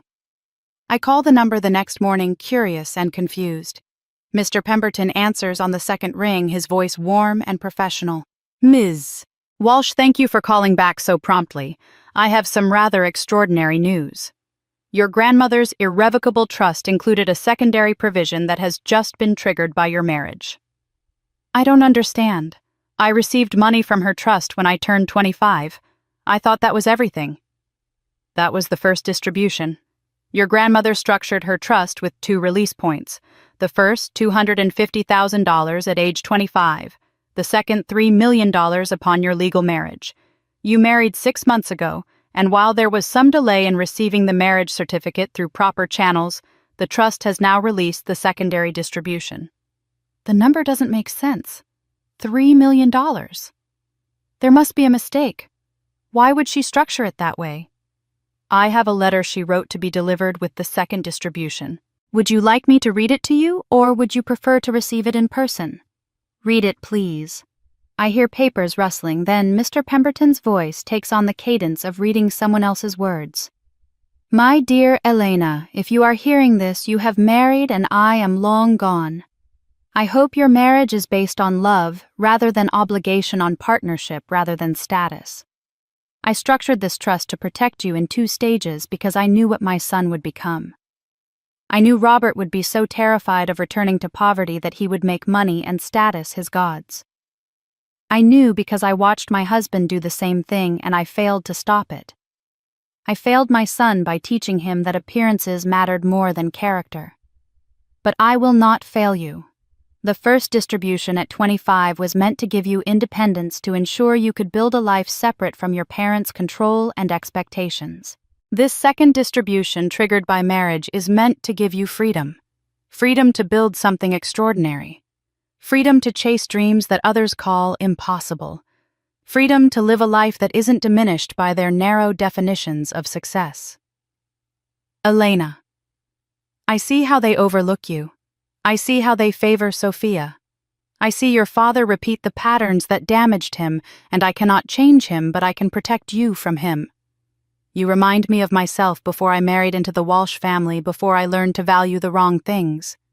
You are the strong one, the one everyone takes for granted because your strength doesn't demand attention. This money is my apology for the grandmother I should have been and wasn't. For not standing up to my husband when he taught Robert toxic values. For dying before I could tell you directly that you are enough exactly as you are. Be free, my darling girl. Build something beautiful. Love someone worthy. Live the life I wish I'd had the courage to live. With all the love I never knew how to show your grandmother Eleanor. I'm crying before he finishes, sitting in my apartment with the phone pressed to my ear, understanding flooding through me. My grandmother saw it all. Saw her son becoming his father. Saw me being overlooked. Saw Sophia being favored. and she built a structure to protect me at every stage. 250,000 at 25 enough to build independence. 3 million upon marriage enough to build an empire. She designed my escape before I knew I needed one. Ms. Walsh, are you still there? I'm here. When can I receive the funds? The wire transfer can be initiated immediately. There are documents you'll need to sign, of course. Can you come to my office this week? I make an appointment for the following day, then sit in silence trying to process this revelation. My grandmother, the woman I barely knew, the matriarch who wrote those cruel letters to my father, also saw clearly enough to protect me from the damage she helped create. She couldn't fix her son, but she could give me the resources to survive him. The next day, after signing the paperwork and watching $3 million appear in my account, I drive to my parents' house. It's the first time I've been back in over a year. My mother's car is in the driveway. I use the key I still have and find her in the kitchen looking startled and aged. Elena, I didn't know you were coming. I need to see grandmother's room. She doesn't ask why, just leads me upstairs to the guest room that used to be Eleanor's before she moved to assisted living. The furniture is the same, frozen in time. I stand in the center of the room holding my grandmother's letter, and my mother watches from the doorway. She knew, Margaret says quietly. My mother-in-law knew what I'd become, what Robert became. Robert, and she chose you.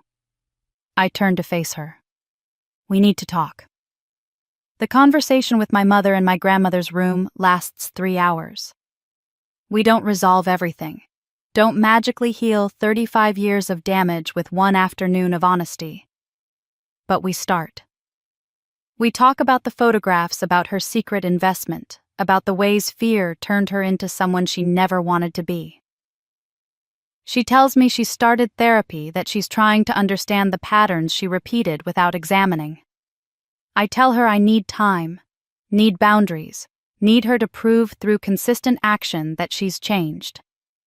We agree to monthly phone calls. No visits yet. No grand reconciliation. Just small, careful steps towards something that might eventually resemble a functional relationship. 6 months pass. My mother keeps her word about the monthly calls. They're awkward at first, stilted conversations about safe topics like weather and resort bookings. But gradually we find our way to deeper ground. She tells me about therapy, about confronting the shame that drove her choices. I tell her about the business, about Daniel, about building a life that feels authentic. It's not forgiveness, not yet, but it's understanding.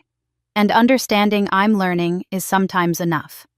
I use my grandmother's $3 million to establish the Walsh Foundation. The mission is specific, providing grants and mentorship to women over 30 who are starting businesses after experiencing family rejection or lack of support. We fund dreamers who've been told they're too old, too impractical, too foolish to chase their visions. The foundation is named for Eleanor Walsh, the grandmother who saw clearly enough to protect me even though she couldn't fix the damage she helped create. The irony isn't lost on me that I'm honoring the woman who once disowned my father. But life is full of complicated legacies, and this feels like the right way to transform pain into purpose. Rivera Walsh Resort thrives beyond our projections. We're booked 18 months out with a waiting list that grows daily. Architectural Digest features us in their sustainability issue. Environmental organizations use us as a case study for responsible tourism. Daniel's designs are now sought after globally, and we're breaking ground on a second location in Costa Rica next spring. The success is real and sustainable, built on integrity rather than shortcuts, on vision rather than exploitation. I'm invited to speak at the Women in Business Conference in New York, a gathering of female entrepreneurs and executives. Standing on that stage in front of 2,000 women, I tell them the truth. My parents called me a failure at 35 for choosing love over status. They tore up my wedding invitation on camera and live-streamed my humiliation. Today I choose both. Love in my marriage to a man they called nobody. Status in my work, but status I earned rather than inherited or married into. The best revenge isn't proving them wrong. It's proving yourself right. The standing ovation lasts 3 minutes, and afterward, dozens of women approach me with their own stories of family rejection, of choosing authentic paths over approved ones, of building lives that matter despite opposition. I give each of them my card, tell them about the foundation, remind them that 35 or 45 or 55 isn't too late to become who they were meant to be. Now I'm back in the Maldives, standing on the villa balcony, where this journey reached its turning point 6 months ago. Daniel joins me as the sun sets, painting the sky in shades of gold and rose. A package arrived this morning, flowers from my mother with a card that reads simply, "Proud. Finally. Mom." I don't cry when I read it. I smile instead, not the cold smile I wore like armor for so many months, but something warm and genuine, the smile of someone who's made peace with a complicated past. It took 35 years public humiliation and a viral revenge. I tell Daniel, leaning into his warmth, but I finally understand something important. I don't need their approval. I never did. Daniel kisses my temple, his arms encircling me. No seats left, remember. I laugh. Really laugh at the memory of that text message that broke the internet. For them, no. But for us, for the life we built, all the room in the world. We stand together watching the resort glow in the fading light. This place we created from nothing but vision and determination and love that refused to be diminished. The villas rise from turquoise water like promises kept. The main pavilion glows with sustainable energy. The coral reef thrives below the surface, healing and growing proof that damaged things can be restored with patience and care. Some wounds don't heal with time. They heal with distant success, and finally understanding the best revenge isn't proving them wrong. It's proving yourself right. And that's where my story ends, or perhaps where it truly begins. The resort that my parents called a pipe dream now welcomes guests from around the world. The marriage they tried to destroy has become the foundation of everything I've built. The daughter they dismissed as a failure at 35 is now mentoring other women through the Walsh Foundation, helping them find the courage to choose their own paths. If you've stayed with me through this entire journey, thank you. Thank you for witnessing my story, for understanding that family dynamics are complicated, that healing isn't always about forgiveness, and that sometimes the bravest thing you can do is build a life that doesn't require approval from people who withheld it. I want to hear from you. Have you ever faced rejection from family for choosing love over status? Have you ever been called a failure for following your dreams instead of someone else's expectations? Have you ever had to decide between keeping toxic people in your life or setting boundaries that protect your peace? Drop your story in the comments below. Your experience matters. Your voice matters. And you never know who might read your words and find the courage they needed to take that first step toward their own freedom. If this story resonated with you, if it reminded you that it's never too late to prove yourself right, please subscribe to this channel. Hit that notification bell so you never miss another story about resilience, redemption, and the power of choosing yourself. Share this video with someone who needs to hear that they're not alone in their struggle with difficult family relationships. Remember, some of us weren't born into supportive families, so we build our own. And that's not just okay. That's beautiful. Until next time, keep building your own version of paradise.